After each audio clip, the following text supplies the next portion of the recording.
साथ देता है माइक में ना, कुछ टेक्नोलॉजी से इश्यूज हैं। माइक जो है ना वो हमेशा मसला करता रहता है। तो भाईजान आप लोगों ने तो कॉन्ट्रैक्ट ही ख़त्म कर दिया, अब जीने का फ़ायदा ही क्या? तो कॉन्ट्रैक्ट एक्ट ही ख़त्म हो गया, अब आगे तो अदर लॉज हैं। सर पार्टनरशिप है अभी। लॉजिकल जो आईकैप में आते हैं वो मेनली कॉन्ट्रैक्ट एक्ट से आते हैं और फिर सेकेंडरी पार्टनरशिप से आते हैं। पार्टनरशिप के अंदर से स्ट्रेट फॉरवर्ड सवाल काफ़ी कम कर दिए उन्होंने। मेजॉरिटी ऑफ द टाइम यहाँ से वो लॉजिकल बेस जो है वो सवाल आ रहे हैं और क्रैमिंग वाले सवाल उस तरह से नहीं आ रहे। एग्जामिनर नज़र ये आता है कि पेपर सेट करते हुए क्या करता है, पहले कॉन्ट्रैक्ट एक्ट पकड़ता है, अपना शौक पूरा करता है, बहुत सारे सिनेरियो बना देता है, फिर पार्टनरशिप पकड़ता है, वहाँ से सिनेरियो बना देता है। फिर अगर सिनेरियो के नंबर ख़त्म हो गए होते हैं या सिनेरियो जितना सोचा होता है उतना पूछ लिया होता है और फिर भी कुछ ग्रिड में बच गया होता है, तो कॉन्ट्रैक्ट एक्ट में पहले क्रैमिंग पूछता है और बाद में पार्टनरशिप की तरफ आता है। पार्टनरशिप में गिनती की एरियाज़ हैं जहाँ से वो क्रैमिंग पूछ रहा है, बहुत ही सिलेक्टेड से एरियाज़ हैं। फिर वो अदर लॉज की तरफ जाता है और अदर लॉज में उसको सिर्फ क्रैमिंग याद आती है। चैप्टर 1, चैप्टर 15, 16, 17, 18 आज लॉज सवाल नहीं पूछा। मतलब 5 चैप्टर ऐसे हैं जिसमें से हमेशा क्रैमिंग पूछी है। और चैप्टर 14 है उसके अंदर मैक्सिमम क्रैमिंग है, लेकिन कभी कभी मूड में होते हैं तो थोड़ा सा लॉजिकल सवाल पूछ लेते हैं। तो कॉन्ट्रैक्ट एक्ट और पार्टनरशिप को करते हुए समझना है अच्छी तरीके से। जो मेन कोर स्किल है वो समझने वाली पहले है और बाद में याद करने वाली है। लेकिन जब अदर लॉज आ जाएंगे अदर देन पार्टनरशिप, तो फिर समझने वाली स्किल को थोड़ा सा पीछे फेंक देना है और याद करने वाली स्किल को आगे ले आना है। समझ आए तो बहुत अच्छी बात है, वो तो मैं समझाने की कोशिश करूँगा, लेकिन ना समझ आए तो और अच्छी बात है। बगैर समझे रट्टा लगाने का मज़ा ही कुछ और है। कुछ पता ही नहीं है, वो H3 O2 और पता नहीं क्या, वो अजीब अजीब से वो जो C6 H पता नहीं 12 या O पता नहीं कितना, तो वो ना समझ कभी नहीं आई, लेकिन रट्टा लगा के बड़ा मज़ा आता था। तो वो पुरानी वाली यादें आ जाएंगी। खैर हम समझेंगे, लेकिन कहने का मतलब है कि समझने की इम्पोर्टेंस है लेकिन उतनी ज़्यादा नहीं है, उससे ज़्यादा इम्पोर्टेंस वहाँ पे क्रैमिंग की होगी। तो पार्टनरशिप को स्टार्ट करते हैं। हमारे कॉन्ट्रैक्ट एक्ट में कुछ 2-3 छोटे से ऐसे टॉपिक हैं जो स्किप हुए हैं, जो नहीं हो पाए, और देखेंगे आखिरी दिन तक टाइम मिल जाए तो बहुत अच्छी बात है, हम कहीं ना कहीं कवर कर लेंगे। अगर किसी दिन टाइम नहीं मिला तो कोई बात नहीं, मैं कहीं ना कहीं से कोई ना कोई वीडियोस में से चेपियाँ काट के इन वाली वीडियोस के साथ जोड़ के उन वीडियोस को कंप्लीट कर दूंगा, ताकि जो बाद में वीडियो को देख रहा है तो उसको पूरा चैप्टर मिल रहा हो। चैप्टर 3 में कंसिडरेशन की एक्सेप्शंस मिसिंग है, उस पर सर उसामा ने हल्की फुल्की डिस्कशन कर दी थी पास पेपर कराते हुए, लेकिन फिर भी वो मिसिंग है। नंबर 2 हमारे पास मिसिंग है चैप्टर नंबर 6 के अंदर कॉन्ट्रैक्ट डिस्चार्ज जो इम्पॉसिबिलिटी वगैरह से होता है वो वाली बातें। और नंबर 3 हमारे पास 3 चीज़ों की एक्सेप्शंस मिसिंग हैं, यानी कि वेजरिंग के ऊपर discussion, agreement and restraint of legal proceeding और agreement and restraint of trade. ये 3 चीज़ें थीं वर्ड एग्रीमेंट में, इनकी एक्सेप्शंस पे हम ज़्यादा बात नहीं कर सके, तो ये 3 टॉपिक हमारे रहते हैं। तो contract act which accounts for तकरीबन 55% ऑफ द पेपर। आपको याद होगा हम लोगों ने पहले दिन सिलेबस आउटलाइन को देख के थोड़ा सा समझा था। अब पार्टनरशिप की बात करते हैं। पार्टनरशिप का लॉ समझने में बड़ा आसान है और ये तो आईकैप ने इसको तोड़ के बता दिया। पहले इससे बड़ा चैप्टर होता था और एक चैप्टर होता था जिसमें पूरी पार्टनरशिप बताता था आईकैप, जब ये कंबाइंड पेपर होता था। अब जब ये अलग अलग पेपर हुए तो आईकैप ने थोड़ा सा उसको तोड़ने की कोशिश की कि तोड़ के एक्सप्लेन करें। अगर लॉजिक समझ आई हुई है तो पार्टनरशिप बहुत मज़ेदार है। जब हम पार्टनरशिप की बात करते हैं तो 3 चैप्टर्स में हो क्या रहा है। चैप्टर नंबर 11 बताता है पार्टनरशिप किसे कहते हैं, इसके मेन फीचर्स क्या हैं, पार्टनरशिप की कितनी किस्में और पार्टनर्स की कितनी किस्में हैं। फिर थोड़ा सा आगे जाते हैं तो जो चैप्टर 12 है वो बताता है पार्टनरशिप्स में जो पार्टनर्स हैं उनके आपस में राइट्स एंड ड्यूटीज़ क्या हैं टूवर्ड्स देमसेल्व्स। फिर हम चैप्टर 13 पे जाते हैं विच डिटेल्स के पार्टनर्स के बाहर की दुनिया के साथ क्या राइट्स वगैरह है। स्टेप बाय स्टेप चलते हैं, को बहुत ज़्यादा पैनिक होने की हमें ज़रूरत नहीं है, हमने साथ साथ समझते जाना है और पढ़ते जाना है। तो क्या आप तैयार हैं? और सबसे अच्छी खबर क्या है, 4 दिन रह गए, सिर्फ 4 दिन रह गए। जो साथ साथ चल रहे हैं उनको ये खबर बहुत खुशी की लग रही है, और जो साथ साथ नहीं चल रहे वो कह रहे हैं हाँ 4 इनके रह गए हैं, 3 मेरे उसके अलावा रह गए हैं और 2 वो रह गए हैं। ठीक है, हाँ सर बिल्कुल 4 दिन रह गए। तो अभी भी कुछ नहीं गुजरा, साथ साथ पढ़ना शुरू कर दें, कुछ 4-1 दिन के लिए बाकी सब्जेक्ट्स को थोड़ा साइड पे कर दें, ये 4 दिन टिका के इन्हीं को कर लें। क्योंकि अदर लॉज में हम कवरेज ज़रा ज़्यादा कर रहे होंगे, पर डे तकरीबन 2-2 चैप्टर्स कर रहे होंगे। जैसे आज 11-12 है, कल 13-17 कर रहे होंगे, फिर 16-18 कर रहे होंगे, तो 3 दिन तो हम लगातार 2-2 चैप्टर्स कर रहे होंगे इंशाल्लाह। चैप्टर्स बहुत बड़े नहीं हैं, लेकिन बहरहाल 2-2 चैप्टर्स तो है ना। शुरू करते हैं पार्टनरशिप के बारे में। पार्टनरशिप की नेचर पे अगर हम बात करें, 3 अगर प्रेस कर दें, जज़ाकल्लाह। और ख़ातून वही हैं या चेंज हो गई हैं? चेंज हो गई हैं। अच्छा, बीलो की क्लास में ख़वातीन चेंज होती जा रही हैं, बाकी क्लासों में बड़ी कंसिस्टेंट है।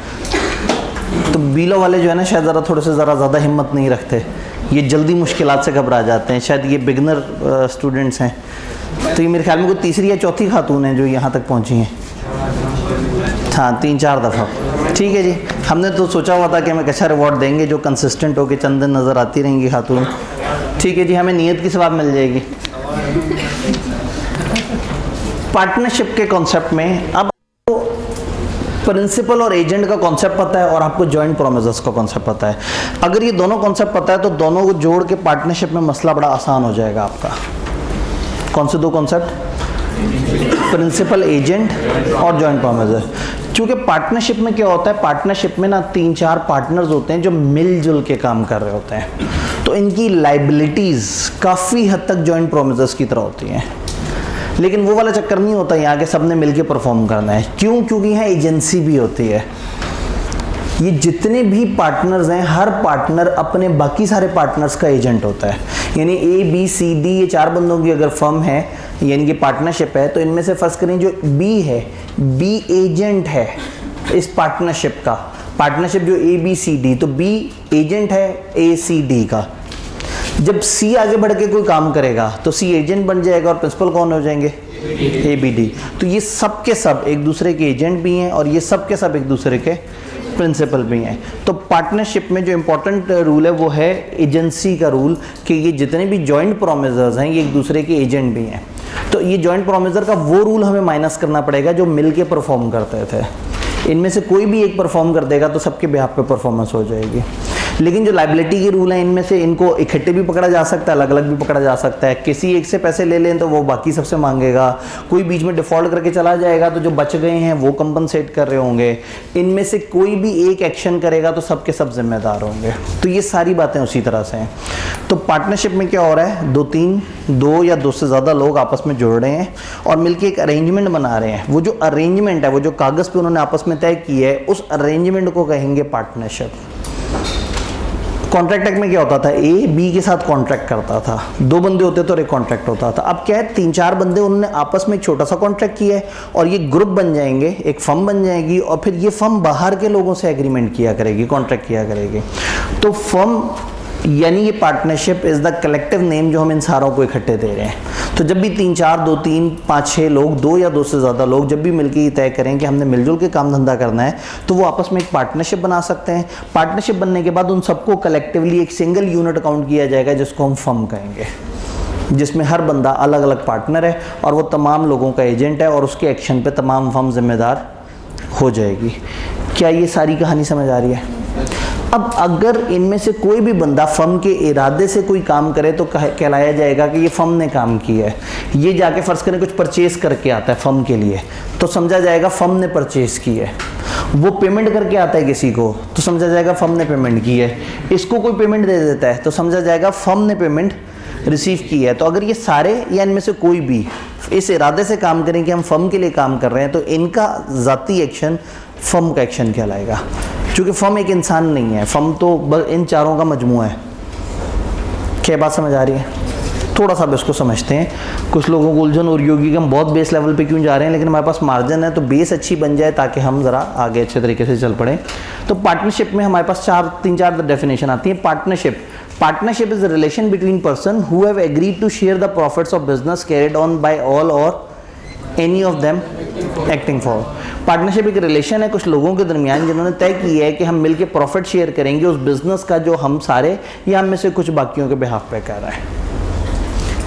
फर्म और पार्टनर का क्या फ़र्क है? Person who have entered into partnership with one other are called individually partners and collectively firm, और जिस नेम से वो बिजनेस कर रहे हैं उसको हम कहते हैं firm name. Then act of firm, an act of firm means any act or omission by all the partners or by any partner or agent. सारे पार्टनर्स को एक्शन करें या इनमें से कुछ कोई एक्शन करें which gives rise to a right enforceable by or against the firm। कोई ऐसा एक्शन जिससे फर्म जिम्मेदार हो जाए, फर्म के अगेंस्ट कोई राइट डेवलप हो जाए, फर्म की कोई जिम्मेदारी बन जाए, तो इस एक्शन को फर्म का एक्शन कहा जाएगा। यानी इनमें से किसी ने जाके पेमेंट कर दी तो फर्म का एक राइट बन गया कि फर्म को आम मिल जाएंगे। याद है वो, हम तो आम वाले एग्रीमेंट लेके चल रहे थे। या फर्ज कर इनमें से किसी ने जाके आम डिलीवर कर दिए तो फर्म को पैसे मिल जाएंगे। इनमें से किसी ने पैसे दे दिए तो फर्म को आम मिल जाएगी। इनमें से किसी ने पैसे ले लिए तो जिम्मेदारी बन जाएगी फर्म की कि उन्होंने आम डिलीवर करने हैं। यानी इनकी एक्शन से अगर फर्म लीगली बाउंड हो रही हो तो इनका वो एक्शन क्या एक्शन कहलाएगा? फर्म का। थर्ड पार्टी, याद है प्रिंसिपल और एजेंट में एक थर्ड पर्सन होता था। प्रिंसिपल और एजेंट के अलावा दुनिया का हर तीसरा बंदा थर्ड पर्सन होता था। इसी तरह से फर्म और पार्टनर्स के अलावा, अब फर्म है प्रिंसिपल और पार्टनर्स हैं एजेंट, इन दो के अलावा जो भी शख्स होगा उसको हम क्या कहेंगे? Third person. In relation to firm, आपके पास अगर गलती से फर्म लिखा है तो इसे फर्म कर दें। Third party used in relation to firm or to a partner means any person who is not a partner in the, जो भी फर्म में पार्टनर नहीं है वो क्या है? वो थर्ड पर्सन है। क्या यहाँ पार्टनरशिप की बेसिक डेफिनेशन समझ आ रही है? अब यहाँ आगे बढ़ते हैं तो हमारे पास आता है एसेंशियल एलिमेंट्स ऑफ पार्टनरशिप। हमें पार्टनरशिप समझ आ गया, हमें फर्म समझ आ गया, हमें फर्म नेम समझ आ गया। अब सवाल ये है कि कब हम कहेंगे कि ये चंद लोग जो मिलके काम कर रहे हैं ये पार्टनरशिप है? अगर आप गौर से देखें तो इस कमरे में हम भी तो मिलके कोई एक्टिविटी कर रहे हैं। क्या हम लोग पार्टनरशिप हैं? इसका मतलब कुछ निशानियाँ पूरी होंगी तो पार्टनरशिप होगी। इसको टेस्ट ऑफ पार्टनरशिप भी कहते हैं कि चंद लोग मिलजुल के अगर एक काम कर रहे हैं तो हम चेक करते हैं उन पे 5 निशानियां पूरी उतरती हैं। अगर 5 निशानियां पूरी हो जाएं तो हम कहेंगे हाँ भाई ये पार्टनरशिप है। आईकेप को कभी कभी मूड बनता है, वो आपको एक सिनेरियो दे देते हैं जिसमें 2-3 निशानियां पूरी हो रही होती हैं, कहते हैं बताओ ये पार्टनरशिप है या नहीं है। तो आप बताएंगे भाई वो 5 में से 3 पूरी हो गई, 2 पूरी नहीं हुई, इसलिए मैं इसको पार्टनरशिप नहीं कह रहा। अब वो 5 निशानियाँ क्या हैं? वो 5 निशानियाँ डेफिनेशन में छुपी हुई हैं। Partnership is relation between persons, यानी कि इसमें कुछ लोगों के दरमियान ताल्लुक है। तो पहली निशानी इसमें कुछ लोग होने चाहिए। एक बंदे से पार्टनरशिप नहीं बनेगी, कुछ लोग होने चाहिए, यानी कम से कम 2 लोग होने चाहिए। हु हैव एग्रीड, जिन्होंने आपस में एग्रीमेंट किया है। तो फिर दूसरी इंपॉर्टेंट शर्त है इनके दरमियान से एग्रीमेंट होना चाहिए। टू शेयर द प्रॉफिट्स, तीसरी इंपॉर्टेंट बात, ये प्रॉफिट को शेयर किया करेंगे। Of a business carried on, वो बिजनेस जो ये लोग कर रहे हैं। तो चौथी शर्त है इनके दरमियान एक बिजनेस होना चाहिए। जैसे हमारे यहाँ ये हम इस वक्त बिजनेस नहीं कर रहे, हम इकट्ठे तो काम कर रहे हैं, हम इकट्ठे पढ़ तो रहे हैं, लेकिन चूंकि हम बिजनेस नहीं कर रहे तो हमारी निशानी पूरी नहीं हो रही। Carried on by all or any of them acting for all, वो बिजनेस इनमें से कोई सारे करें या कुछ करें बाकियों के बिहाफ पे। यानी कि वो बताना चाह रहे हैं इसमें एजेंसी का कॉन्सेप्ट है कि ये सारे भी कर सकते हैं, इनमें से कुछ बाकियों के बिहाफ पे कर सकते हैं। तो किसी भी ग्रुप ऑफ पर्सन को पार्टनरशिप कहने के लिए 5 निशानियां पूरी होनी चाहिए। कम से कम 2 या 2 से ज़्यादा बंदे, वो लोग आपस में एग्रीमेंट करके बैठे हुए हों, वो प्रॉफिट शेयर कर रहे हों, वो लोग बिजनेस कर रहे हों और वो एक दूसरे के एजेंट हो। ये 5 शर्तें हैं। इन 5 शर्तों को थोड़ा सा एक गंदी सी डायग्राम में दिखाते हैं। या अल्लाह खैर, एक लाइट और बंद करनी पड़ेगी। 1 जी ऐसे ही बिल्कुल, सबसे इधर वाला 1 है और सेंटर वाला 3 है। जज़ाकल्लाह। या अल्लाह खातून को इस्तकामत दे। तो पता नहीं वो मतलब इतना क्यों परेशान हो जाते हैं लोग जो है ना, या वहाँ से नज़र नहीं आता। अच्छा ये मैं दिल्ली से एडजस्ट करता हूँ, आज ही मैं इसे एडजस्ट नहीं कर पाया। ठीक है, ये बात रेलेवेंट है। ये अच्छे बच्चों के लिए तो हम रोस्टम चेंज कर देंगे। या आप अच्छे बच्चे बनने का इरादा तो करें, एक दफ़ा बताएं तो सही है परेशानी। चलें, 2 या 2 से ज़्यादा पर्सन, ये 5 निशानियाँ सामने 5 बॉक्सेस हैं। एक एसोसिएशन ऑफ 2 और मोर पर्सन, एक है एग्रीमेंट, 3rd है शेयरिंग ऑफ प्रॉफिट, 4 है बिजनेस और 5 है म्यूचुअल एजेंसी, आपस में एजेंट हो। 2 और मोर पर्सन पे बात करते हैं, कम से कम 2 होने चाहिए। ज़्यादा से ज़्यादा कितने होने चाहिए? पार्टनरशिप का लॉ खामोश है, याद रखना है। पार्टनरशिप के लॉ ने मैक्सिमम नंबर ऑफ पार्टनर्स नहीं बताए। आप लोग इंशाल्लाह बड़े होके कंपनी लॉ जब पढ़ेंगे, कैफ 7 जब पढ़ेंगे, तो वो ये कहता है कि 20 से ज़्यादा बंदे पाकिस्तान में अगर कोई कारोबार कर रहे हैं तो वो पार्टनरशिप के तौर पे नहीं कर सकते, उन्हें कंपनी बनानी पड़ेगी। तो बिजनेस लॉ या पार्टनरशिप का लॉ खामोश है, लेकिन कंपनी लॉ ऑफ पाकिस्तान ने कहा है कि 20 बंदों पे आपको पार्टनरशिप आप नहीं चला सकते, आपको कंपनी बनानी पड़ेगी 20 से ऊपर। तो मैं कह सकता हूँ कि हमारे पास मैक्सिमम नंबर ऑफ पार्टनर्स जो है 20 हैं। फिर जब बैंकिंग का लॉ आता है तो वो कहता है भाई 10 से ज़्यादा बंदे अगर मिलकर काम कर रहे हैं तो उन्हें कंपनी बनानी पड़ेगी। तो पार्टनरशिप कम से कम 2 बंदों की होती है और बाकी बिजनेसेस में 20 और बैंकिंग में 10। तो सबसे पहले तो ये वाली डिस्कशन। फिर नंबर 2, एक एग्रीमेंट होना चाहिए। इस एग्रीमेंट को हम कहते हैं पार्टनरशिप डीड। ये कागज़ जिसके ऊपर आप ईच एंड एवरीथिंग एक्सप्लेन कर लें, हर बंदे की ड्यूटी क्या है, क्या कैपिटल लेके आएगा, कितना प्रॉफिट शेयर करेगा, क्या जिम्मेदारियां होंगी, काम करेगा नहीं करेगा, सैलरी लेगा या नहीं लेगा, जो भी आपस में तय करना है। पार्टनरशिप का नाम क्या है, इसका पर्पस क्या है, ये कितने अरसे के लिए है। तो जो चीज़ आपके जहन में आती है जब एक नया बिजनेस शुरू होता है, तो जो दिमाग में है अच्छा इस कागज़ पे लिख लें। ये एक्सप्रेस के बजाय इम्प्लाइड भी हो सकता है पार्टनरशिप, लेकिन आइडियली एक्सप्रेस होना चाहिए। और एक्सप्रेस में भी ओरल और रिटन में ज़्यादा प्रेफर्ड है रिटन, क्योंकि पार्टनरशिप शुरू में जब बनती है तो जोश और होता है, और जब चलना शुरू हो जाती है तो फिर झगड़े आना शुरू हो जाते हैं। तो this is very very good कि हर चीज़ राइटिंग में होनी चाहिए। ये प्रैक्टिकली भी ज़िंदगी में कभी भी पार्टनरशिप करें किसी के साथ या आपके फैमिली में कोई भी करे, तो अगर आप उनसे पूछें जी आपने लिख के क्या, वो कहें नहीं जी बंदा भरोसे का है, तो उनसे कहें जी इस्लाम का हुक्म है लिखने का, लिख लें, कन्फ्यूजन नहीं होगी, झगड़े नहीं होंगे आगे चल के। तो पार्टनरशिप डीड राइटिंग में एक डॉक्यूमेंट हो आइडियली, जिसमें ईच एंड एवरीथिंग लिखी हो, क्या है, कब तक है, क्या करेंगे, कौन लोग करेंगे, क्या ड्यूटीज़ होंगी, किस तरह की जिम्मेदारी होंगी। तीसरा rule, sharing of profit. Her partner profit का हिस्सेदार होना चाहिए। हर पार्टनर प्रॉफिट का हिस्सेदार होना चाहिए। इसका मतलब है कि लॉस का हिस्सेदार हो ना हो ज़्यादा फ़र्क नहीं पड़ता, लेकिन प्रॉफिट का हिस्सेदार होना ज़रूरी है। तो हम कहते हैं कि जितने भी पार्टनर्स हैं वो शेयर करेंगे। अगर कुछ नहीं डिफाइन किया तो बराबर होंगे प्रॉफिट के शेयर होल्डर। अगर डिफाइन हुआ है कि इसको 20%, इसको 10%, इसको 15%, तो उतना मिलेगा। अब हो सकता है ये सब के सब प्रॉफिट में तो हिस्सेदार हों 25-25-25-25, लेकिन लॉस सिर्फ 2 शेयर करें और 2 शेयर ना करें। शायद 2 लोग ऐसे हैं जिन्होंने बहुत सारे पैसे दिए हों, उन्होंने कहा भाई लॉस आया तो तुम लोगों की कोताही है, तुम लोग बेयर करोगे, प्रॉफिट हुआ तो हम बराबर डिवाइड करेंगे। हाँ, अगर मैं कहूँ 3 प्रॉफिट शेयर करेंगे और चौथा नहीं करेगा तो सॉरी, ये पार्टनरशिप नहीं है। अगर शर्त पूरी नहीं हुई तो पार्टनरशिप नहीं है। पार्टनरशिप में प्रॉफिट शेयर करना लाजमी है, लॉस शेयर करना लाजमी नहीं है। देन किताब अचानक से बताती है कि कुछ ऐसे लोग हैं जिनको प्रॉफिट का हिस्सा मिलता है लेकिन वो पार्टनर नहीं होते। तो सिर्फ प्रॉफिट शेयरिंग अकेली शर्त नहीं है, पार्टनर बनने के लिए आपका एग्रीमेंट होना भी बड़ा ज़रूरी है। तो अगर एक पार्टनरशिप वाले क्या करते हैं, अपने प्रॉफिट्स का 10% हमेशा खैरात कर देते हैं, और वो एक नॉट फॉर प्रॉफिट इदारा है जो भूखों को खाना खिलाता है, हर दफ़ा ही अपने प्रॉफिट का 10% उन्हें दे देते हैं। तो टेक्निकली वो इदारा जिसको 10% मिल रहा है वो खुद ब खुद पार्टनर नहीं बन जाएगा। एक पार्टनर मर गया और उसके मरने के बाद उसकी बेवा को हर साल उसके हिस्से का प्रॉफिट देते रहे, तो भी वो बेवा पार्टनर नहीं है। किसी बैंक से लोन ले लिया, उसने कहा जी आप इंटरेस्ट दें, आपने कहा नहीं इंटरेस्ट तो हराम है। उन्होंने कहा चलें काम कर लें, हम आपको लोन देते हैं, आप अपने प्रॉफिट्स में से हमें हिस्सा देते रहें जब तक लोन आपके पास है। तो आपने उनके लोन की एवज़ अपने प्रॉफिट का हिस्सा दिया, लेकिन आपने उन्हें पार्टनर नहीं बनाया। तो बहुत सारे ऐसे लोग हैं जिनको आप प्रॉफिट का हिस्सा दे रहे होते हैं लेकिन वो पार्टनर नहीं होते। समटाइम आप अपने किसी एम्प्लॉय को शेयर दे देते हैं, समटाइम अपने किसी एजेंट से खुश होकर कह देते हैं प्रॉफिट का 5% तुम्हें दे दें।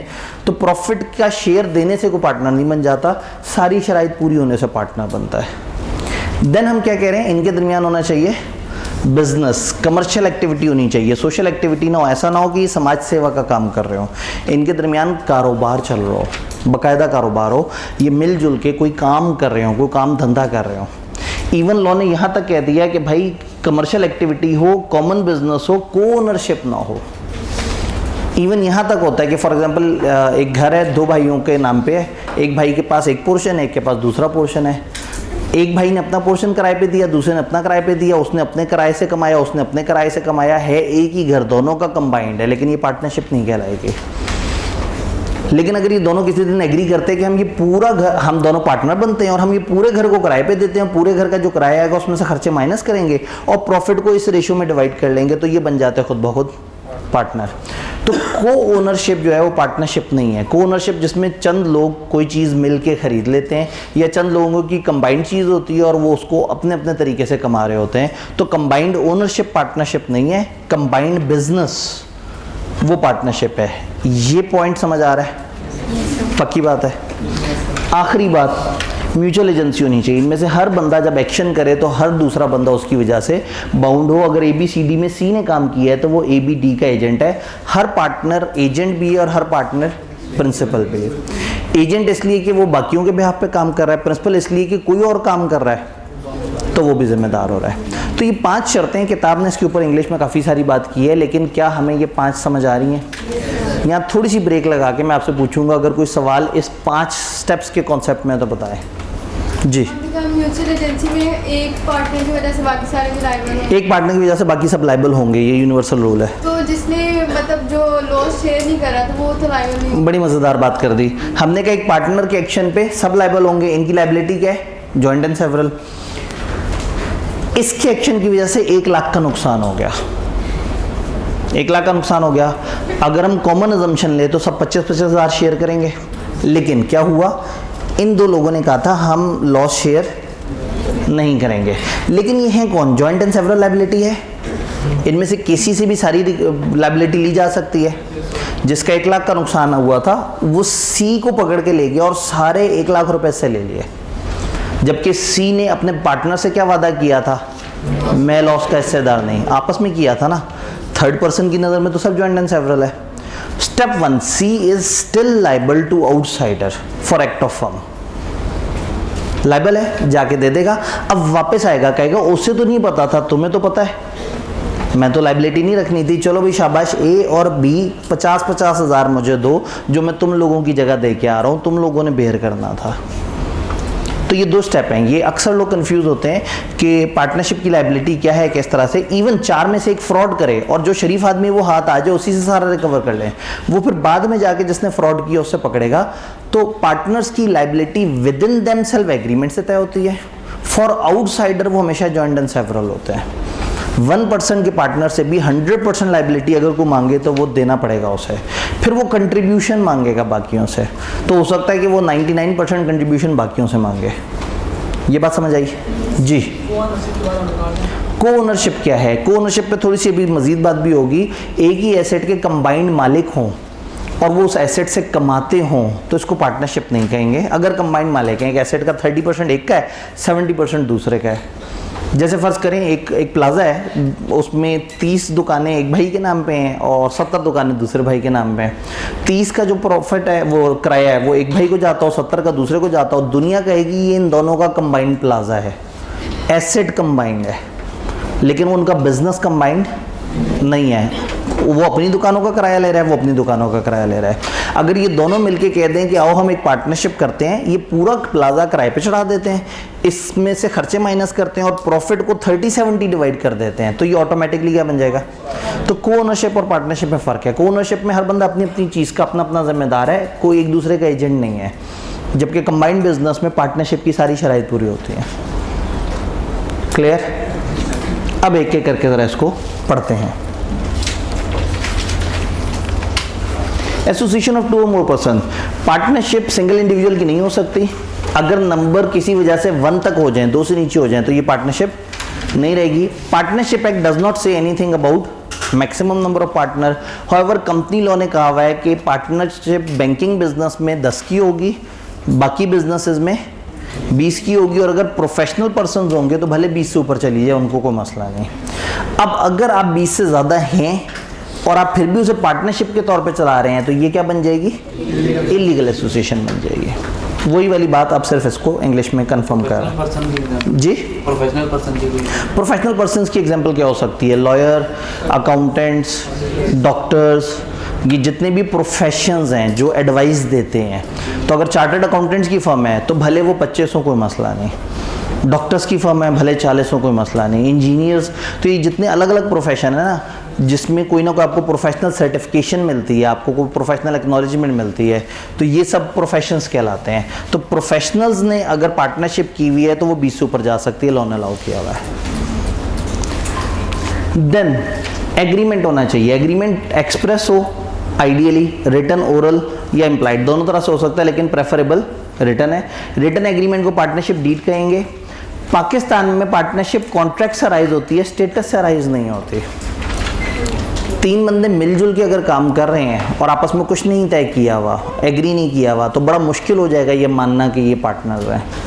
यहाँ स्टेटस इंपॉर्टेंट नहीं है। एक बंदा मर गया, उसके 3 बच्चों ने उसका काम संभाल लिया, लेकिन आपस में तय कुछ नहीं किया, हम उन 3 को पार्टनर्स नहीं कहेंगे जब तक उनके दरमियान एक एग्रीमेंट ना हो, कॉन्ट्रैक्ट ना हो, अरेंजमेंट ना हो कि हाँ भाई हम लोग आपस में मिलके करेंगे। तो स्टेटस इंपॉर्टेंट नहीं है, दिखने में क्या लग रहा है वो इंपॉर्टेंट नहीं है, कॉन्ट्रैक्ट या एग्रीमेंट क्या कहता है वो इंपॉर्टेंट है। तो अगर जॉइंट फैमिली बिजनेस हो, विरासत में चीज़ें मिली हों या इस तरह का कोई मामला हो, तो उसमें जब तक इनका कॉन्ट्रैक्ट नहीं होगा हम इन लोगों को आपस में पार्टनर नहीं मानेंगे। पार्टनरशिप डीड में यूजुअली ये चीज़ें होती हैं, नाम, प्लेस, कहाँ कहाँ बिजनेस करना है, किस दिन पे पार्टनर ज्वाइन किया, कितने पार्टनर्स हैं, उनके नाम क्या हैं, एड्रेसेस क्या हैं, ड्यूरेशन क्या है, राइट्स एंड ड्यूटीज़ क्या हैं, कैपिटल कितना लाएंगे, वगैरह वगैरह। अगर पार्टनरशिप में एग्रीमेंट ना हो तो फिर पार्टनरशिप एक्ट के जो कॉमन रूल्स हैं वो फॉलो होंगे, लेकिन अगर एग्रीमेंट मौजूद हो तो हम एग्रीमेंट को फॉलो करेंगे। एग्रीमेंट में कोई चीज़ पार्टनरशिप एक्ट के अगेंस्ट नहीं होनी चाहिए। क्लियर? ये वाली बातें हम चैप्टर 12 में मजीद भी पढ़ेंगे। तीसरा, carrying on business. Carry on business कर रहे हो, अगर कोई बिजनेस नहीं है तो there is no question of partnership. तो अगर कुछ लोग चैरिटेबल काम कर रहे हैं तो हम उनको पार्टनर नहीं कहेंगे। Sharing of profit, partners share equal भी कर सकते हैं और किसी और प्रोपोर्शन में भी कर सकते हैं। इट इज़ नॉट नेसेसरी कि partner should agree to share losses, तो ज़रूरी नहीं कि वो लॉसेस भी शेयर करें। Mutual agency, mutual agency relationship mean हर पार्टनर एजेंट भी और प्रिंसिपल भी है। एजेंट इस सेंस में कि he has capacity to bind other partners by his act, और प्रिंसिपल इस सेंस में कि he is bound by the act of other partners. फिर एक छोटी सी डिस्कशन है important features of partnership. Partnership में और कंपनियों में थोड़ा सा फर्क होता है। पार्टनरशिप में 3-4 लोगों को कलेक्टिवली हम पार्टनर कह देते हैं, लेकिन पार्टनरशिप का अलग कोई वजूद नहीं है। यानी कि अगर एक पार्टनरशिप के पास एसेट है तो वो कंबाइंड एसेट है उन सारे लोगों का, लेकिन जो कंपनी होती है वो अलग होती है। कंपनी अलग होती है और कंपनी के पार्टनर्स या मेंबर्स अलग लोग होते हैं। तो कंपनी में जो होता है कि कंपनी आपसे अलग है और कंपनी की अपनी जिम्मेदारी है। पार्टनरशिप में ऐसा नहीं होता, पार्टनरशिप आपसे अलग नहीं है, आप सारे लोग कंबाइंड पार्टनरशिप के अंदर मौजूद हैं। तो partnership does not have a legal personality unlike company. Company जैसे लीगल पर्सन होती है, पार्टनरशिप उस तरह से अलग इंसान नहीं होता। इन चारों को कलेक्टिवली हम पार्टनरशिप का नाम दे रहे हैं। Any party entering into contract with a partnership actually have a contract with, जो पार्टनरशिप से कॉन्ट्रैक्ट कर रहा है समझा जाएगा कि उसका कॉन्ट्रैक्ट सारे पार्टनर के साथ है, लेकिन जो कंपनी से कॉन्ट्रैक्ट करता है ये नहीं समझा जाता कि वो कंपनी के मेंबर से कॉन्ट्रैक्ट कर रहा है। तो कंपनी का अलग वजूद होता है। किताब बिला वजह समझाना शुरू हो गई, ये यहाँ बनता नहीं था। ये उस वक्त बनता था जब आप बीलो सीलो इकट्ठे पढ़ते थे, तो यहाँ क्लैरिफिकेशन देते हैं कि भाई कंपनी और पार्टनरशिप में आप उसको डिफ्रेंशिएट करें। किसी भी पार्टनरशिप में जो पार्टनर है उनकी लिमिटेड लायबिलिटी नहीं है, वो पर्सनली लायबल हैं। जबकि कंपनी में क्या होता है, कंपनी के जो मेंबर्स हैं उनकी अपनी लायबिलिटीज़ होती हैं और कंपनी की लायबिलिटीज़ डिफरेंट होती हैं। तो बगैर ये समझे कि बच्चों ने अभी कंपनी नहीं पढ़ी हुई, ये खामखा कंपनी से डिफरेंशिएशन करना शुरू हो गए। चलो कोई बात नहीं, हमने पढ़ लिया, हमारा क्या चला गया। भाई कुछ कहना चाहते हैं? सर, ये चैरिटेबल वर्क के लिए कोई इसकी प्रोपोर्शन होती है कि? जी, चैरिटेबल वर्क में कोई प्रोपोर्शन वगैरह है? देखिए, आपने असल में कारोबार करना है। अब कारोबार का कुछ हिस्सा चैरिटी में देना और है, यानी कि कारोबार का प्रॉफिट देना और है, लेकिन आपका कारोबार काम धंधा ही चैरिटी हो तो वो गलत हो जाएगा। तो परसेंटेज डिफाइन नहीं है, उर्फ़ आम में आप क्या कर रहे हैं। अगर एक पार्टनरशिप 70% अच्छे काम करती है, खैरात वाले काम करती है, गरीबों की मदद करती है और 30% कारोबार करती है, तो फिर हम कहेंगे कि ये उर्फ़ आम में ये चैरिटी का काम कर रहे हैं। तो कोई परसेंटेज डिफाइन नहीं है, लेकिन आप दिखने में नज़र आए कि आप लोग असल में मेन आपका क्या काम है, कारोबार। जी, हमने कहा था एग्रीमेंट पार्टनरशिप का एम्प्लॉयड भी हो सकता है। एग्रीमेंट पार्टनरशिप का एम्प्लॉयड भी हो सकता है, बिल्कुल ऐसे ही है। कैसे? कैसे? 3 लोग जो है, मतलब वही एक बंदे की डेथ हुई, उसके 3 बच्चे, उनका आपस में पार्टनरशिप का एग्रीमेंट, उन तीनों ने जाके बाप के ऑफिस में काम करना शुरू कर दिया। एक ने कस्टमर से डीलिंग करनी शुरू कर दी, एक ने जाके चीज़ें खरीदनी शुरू कर दी, एक ने रसीदें बनाना शुरू कर दी। अब एक दूसरे से इनकी कोई बातचीत नहीं हुई। ये बना रहे हैं, फिर इकट्ठे बैठे और आपस में कहा कि यार हम 3 लोग, हम फादर अकेले काम करते थे, हम 3 इस काबिल तो हैं कि हम बराबर बराबर डिवाइड कर लें सारा काम। उन्होंने कहा हाँ हम कर तो सकते हैं बराबर डिवाइड। अभी तक एग्रीमेंट नहीं किया, बस बराबर बराबर काम की बात हो रही है। वो किया, साल के एंड पे कुछ प्रॉफिट आया। जब प्रॉफिट आया तो बड़े भाई ने कहा और ज़रा तीनों साथ साथ बैठते हैं। तीनों बैठे, उसने प्रॉफिट का 1/3 एक भाई के सामने रखा, 1/3 दूसरे भाई के सामने रखा, 1/3 अपने सामने रखा और कहा कैसा लगा? कहा यार लगा तो बड़ा मज़ेदार। फिर इसी तरह से करते रहा करेंगे। अब टेक्निकली ये आपस में बोल कुछ नहीं रहे, लिख कुछ नहीं रहे, लेकिन ये अपने एक्शन से काम भी डिवाइड कर रहे हैं, अपने एक्शन से प्रॉफिट भी डिवाइड कर रहे हैं। कल को इनमें से कोई जाके कोई एग्रीमेंट कराए और वो बंदा आए तो हो सकता है दूसरा भाई उठ के कहे मेरे भाई ने एग्रीमेंट किया, मैं जिम्मेदार। तो बोल कुछ नहीं रहे, लिख कुछ नहीं रहे, लेकिन कहीं ना कहीं इनके एक्शन से नज़र आ रहा है कि इनके दरमियान पार्टनरशिप है। तो एक्शन से भी बन सकती है पार्टनरशिप, लेकिन ये बड़ी कंफ्यूज किस्म की पार्टनरशिप होती है। तो दिस इज़ वेरी गुड कि आप एक्शन से मत बनाएं पार्टनरशिप, आप बाकायदा अल्फाज से बनाएं पार्टनरशिप। अब पार्टनरशिप में हम लोग एक एक करके ये सारी हमने चीज़ें पढ़ी। हमने कहा हर बंदा जिसको प्रॉफिट का हिस्सा मिल गया, ज़रूरी नहीं कि वो पार्टनर हो। तो किताब ने कुछ बातें इसके साथ साथ बताई हैं। जॉइंट और कॉमन इंटरेस्ट इन प्रॉपर्टी, ये वाली बात समझ आई थी, जॉइंट ओनर वाली। किताब ने सोचा थोड़ा सा मज़ीद वजाहत कर देते हैं इसकी। पार्टनरशिप फर्म और को ओनरशिप में क्या फ़र्क है? यहाँ एग्रीमेंट होता है, यहाँ ज़रूरी नहीं कि एग्रीमेंट हो।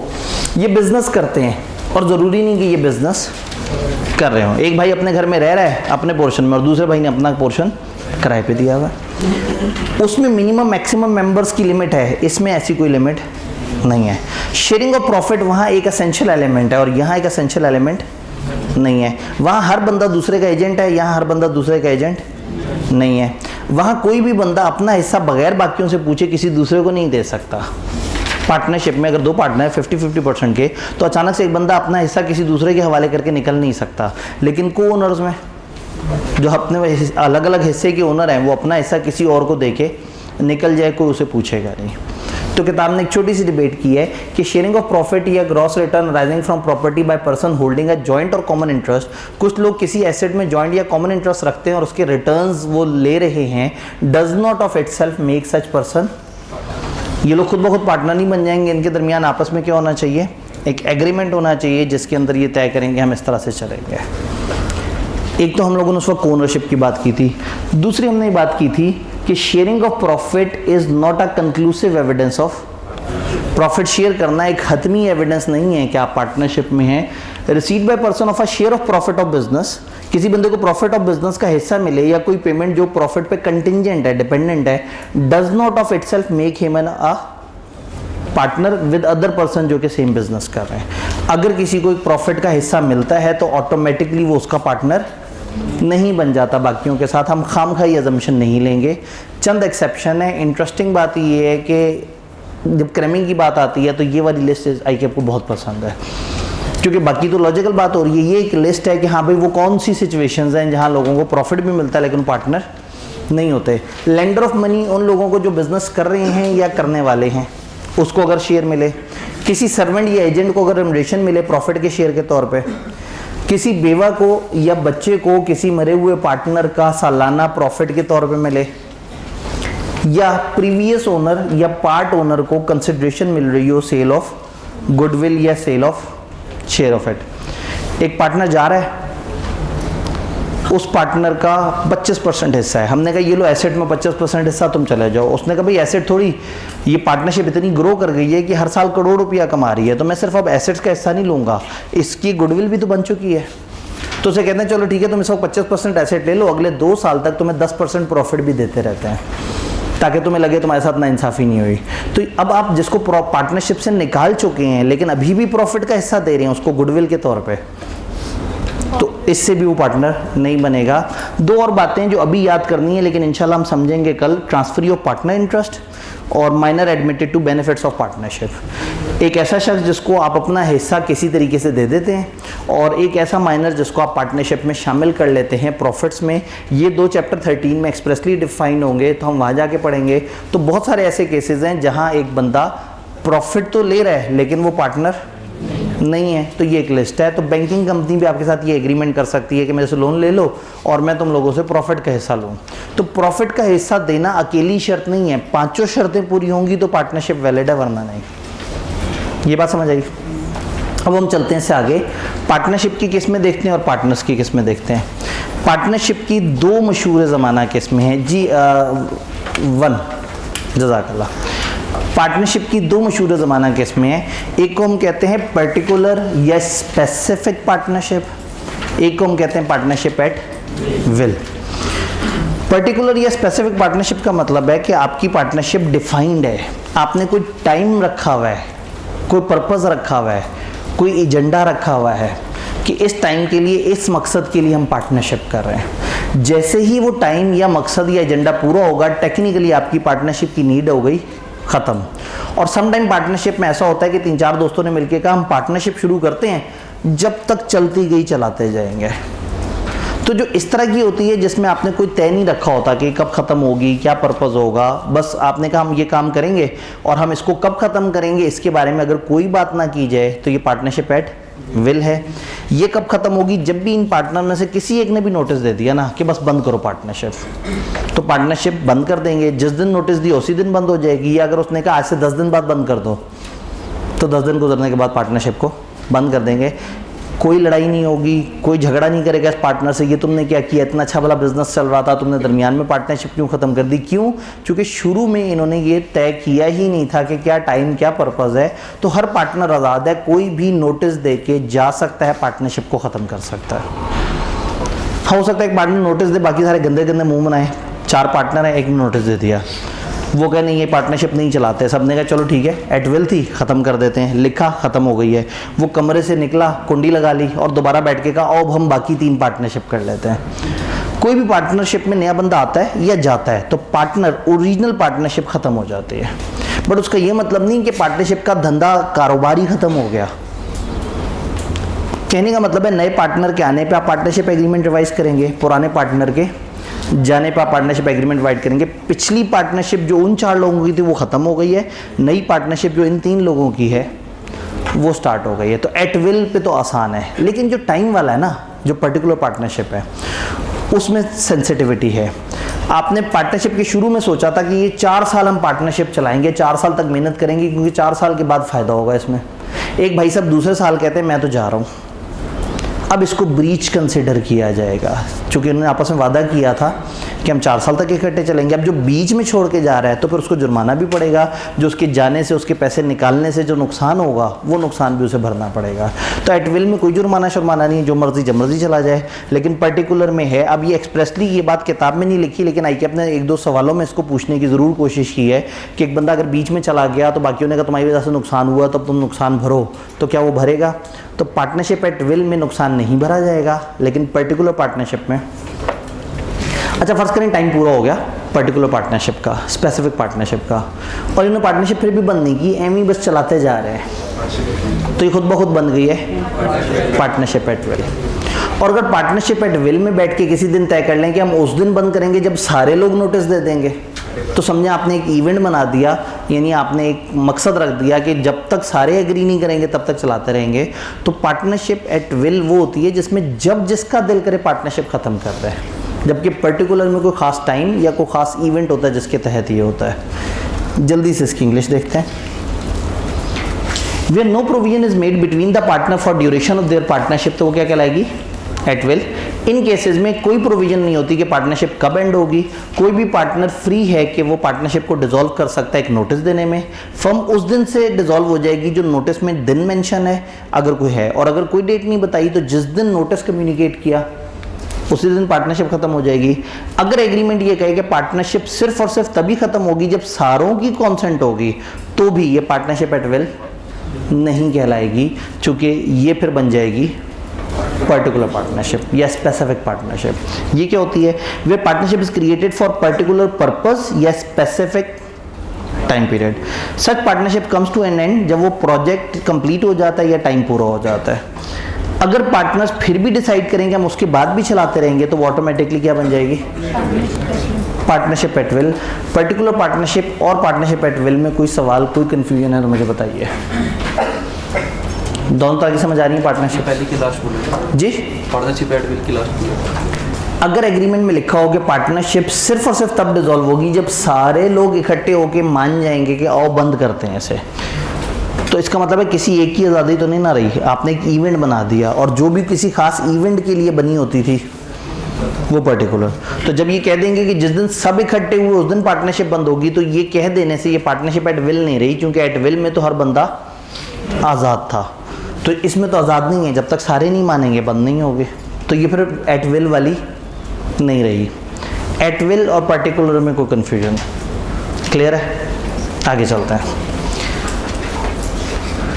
पार्टनरशिप में पार्टनर्स की किस्में, आज बड़ा अच्छा लग रहा है कि मैं एक चीज़ समझा रहा हूँ, आप समझ रहे हैं, उसके बाद फिर मैं रुक के सवाल पूछ रहा हूँ, आप लोग सवाल भी पूछ रहे हैं, तो इससे फ्लो भी नहीं टूट रहा, चीज़ भी समझ आती जा रही है। पार्टनर्स की डिफरेंट किस्में, मशहूर ज़माना किस्में है, एक एक्टिव पार्टनर होता है, ये एक्चुअल पार्टनर होता है जो काम कर रहा होता है। फिर कुछ स्लीपिंग और साइलेंट पार्टनर होते हैं जो काम नहीं कर रहे होते, इनमें से कुछ लोग नज़र आ रहे होते हैं, कुछ नज़र नहीं आ रहे होते। फिर कुछ नॉमिनल पार्टनर होते हैं जिनको बहुत ही थोड़ा सा प्रॉफिट का हिस्सा मिल रहा होता है, इसलिए कि उन्होंने कोई नाम शाम वगैरह दिया होता है। फिर कभी कभी एक सब पार्टनर होता है, एक पार्टनर अपने अंडर एक पार्टनर ले आता है, हम उसको ऑफिशियली पार्टनर काउंट नहीं कर रहे होते। फिर कुछ पार्टनर्स ऐसे हैं जिनको हम कहते हैं एस्टॉपल वाला पार्टनर या होल्डिंग आउट वाला पार्टनर, वो आज का टारगेट नहीं है, कल हमने एस्टॉपल और होल्डिंग आउट चैप्टर 13 में जाके उसको ज़रा ज़्यादा थॉरली समझना है।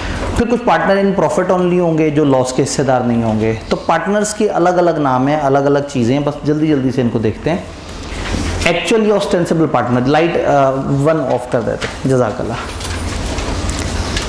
एक्चुअल या ऑस्टेंसिबल पार्टनर, एक्चुअल या दिखने वाला पार्टनर, वो पार्टनर जो एक्टिवली एंगेज है कंडक्ट ऑफ बिजनेस में, वो क्या कहलाएगा? Actual partner. ये एजेंट है सबके लिए और ये अपने आप को और बाकियों को बाइंड कर सकता है, जब भी ये काम करेगा तो सबके सब इसके काम पे बाउंड हो जाएंगे। तो एक्चुअल पार्टनर जो दिख रहा है, सामने नजर आ रहा है, एक्टिवली काम कर रहा है, तो एक्टिव या एक्चुअल पार्टनर उसे कहते हैं जो सबको सामने नजर आ रहा है और वो काम कर रहा है, वो लोगों से कॉन्ट्रैक्ट कर रहा है और उसके एक्शन पे फर्म जिम्मेदार है। फिर हमारे पास आ जाता है स्लीपिंग और साइलेंट पार्टनर। साइलेंट पार्टनर कौन है? जो बाय एग्रीमेंट उसकी कोई वॉइस नहीं होती मैनेजमेंट में, यानी कि 5 पार्टनर में से शायद 2 ऐसे पार्टनर्स हैं जो डे टू डे अफेयर्स नहीं देख रहे, हर चीज़ में इन्वॉल्व नहीं है। जो हर चीज़ में इन्वॉल्व नहीं है और बहुत ज़्यादा बीच में इन नहीं हो रहे, उनको हम कहेंगे साइलेंट। सबको पता होता है इन 5 में से कि 3 लोगों से डील करना, उन 2 से डील नहीं करना, क्योंकि वो 2 साइलेंट पार्टनर हैं, उनकी मैनेजमेंट में वॉइस नहीं है।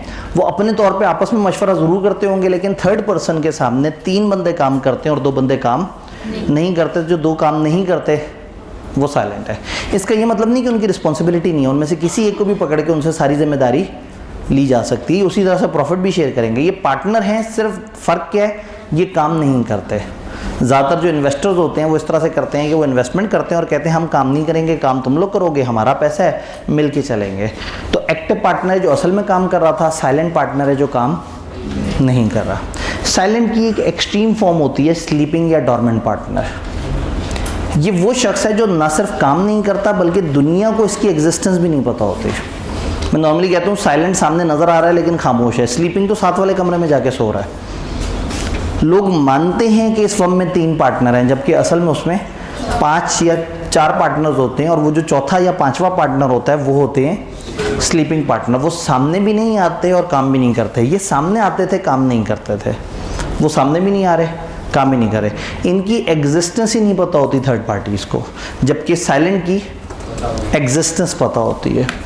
Not known as such as partner to third party dealing with the firm, may or may not take active part in conduct of business. Firm के मामलों में एक्टिवली इन्वॉल्व होना चाहे ना होना चाहे उनकी मर्जी है, दुनिया को नज़र नहीं आ रहे। हाँ, ये 3 लोग जब साथ वाले कमरे में जाएंगे तो ज़रूर मशवरा देंगे इन्हें, हर चीज़ में बढ़ चढ़ के बात करेंगे, लेकिन दुनिया की नज़र में ये पार्टनर्स एग्जिस्ट नहीं करते। ही लाइक अदर पार्टनर कैपिटल भी लेके आता है, प्रॉफिट में भी हिस्सा होता है, इक्वली लाइबल भी होता है। जब भी छोड़ के जा रहा हो तो इसे पब्लिक नोटिस देने की ज़रूरत नहीं है, क्योंकि लोगों को तो इसका पता ही नहीं था। तो जब जा रहा है तो भी लोगों को बताने की ज़रूरत नहीं है कि मैं छोड़ के जा रहा हूँ। और फर्म जब छोड़ देगा तो इसकी रिटायरमेंट के बाद के एक्शंस के लिए फर्म के ये जिम्मेदार नहीं होगा।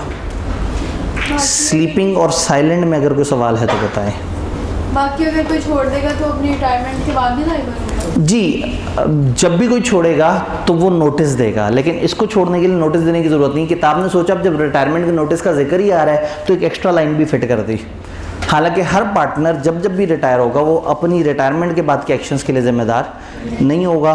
तो चूंकि बस इधर एक जगह जिक्र आया तो उन्होंने ये वाली लाइन भी साथ कर दी, तो ये वाली लाइन हर बंदे के लिए वैलिड है, लेकिन इसके लिए नोटिस देना शर्त नहीं है, क्योंकि लोगों को तो पता ही नहीं था इसके बारे में। जी सर, स्टॉक एक्सचेंज में जो इंडिविजुअल्स इन्वेस्टमेंट करते हैं वो स्लीपिंग पार्टनर में? जी, अब स्टॉक एक्सचेंज में जब इन्वेस्टमेंट हो रही होती है, अब ये डिपेंड करता है कि इन्वेस्टमेंट किस मोड में हो रही है, कौन कर रहा है। फॉर एग्जांपल ये वाले भाई को एक आदमी ने आके कहा यार तुम इन्वेस्ट करो स्टॉक एक्सचेंज में, मेरे वहाँ पे मैं तुम्हें फ़ोन पे बताऊँगा कहाँ कहाँ इन्वेस्ट करना है, बस दुनिया को पता लगना चाहिए तुम इन्वेस्टर हो। तो जब सामने ये वाले भाई हैं और पीछे कोई और है और वो इन्हें मशवरे दे ना दे वो अलग चक्कर है, लेकिन दुनिया की नज़र में यही है सामने, तो वो जो नज़र नहीं आ रहा वो कौन है? Sleeping partner. तो अगेन अब ये इम्पॉर्टेंट है कि उस अरेंजमेंट में वो बंदे सामने डिस्क्लोज़ होना चाहते हैं या नहीं। अगर डिस्क्लोज सिरे से नहीं होना चाहते तो वो स्लीपिंग पार्टनर कहलाएंगे। जी जी, स्टॉक एक्सचेंज में कंपनीज में इन्वेस्ट कर रहे होते हैं लोग। कौन इन्वेस्ट कर रहा होता है? एक इंसान कर सकता है, 2 इंसान कर सकते हैं, 5 कर सकते हैं, 10 कर सकते हैं। 6 लोगों की फर्म है, वो उनका एक ही कारोबार है, क्या करते हैं? स्टॉक एक्सचेंज में इन्वेस्ट। तो इन 6 बंदों में 2 नज़र ही नहीं आते और 4 नज़र आते हैं। दुनिया मानती है ये 4 मेन लोग हैं, लेकिन जबकि असल में कितने हैं? 6।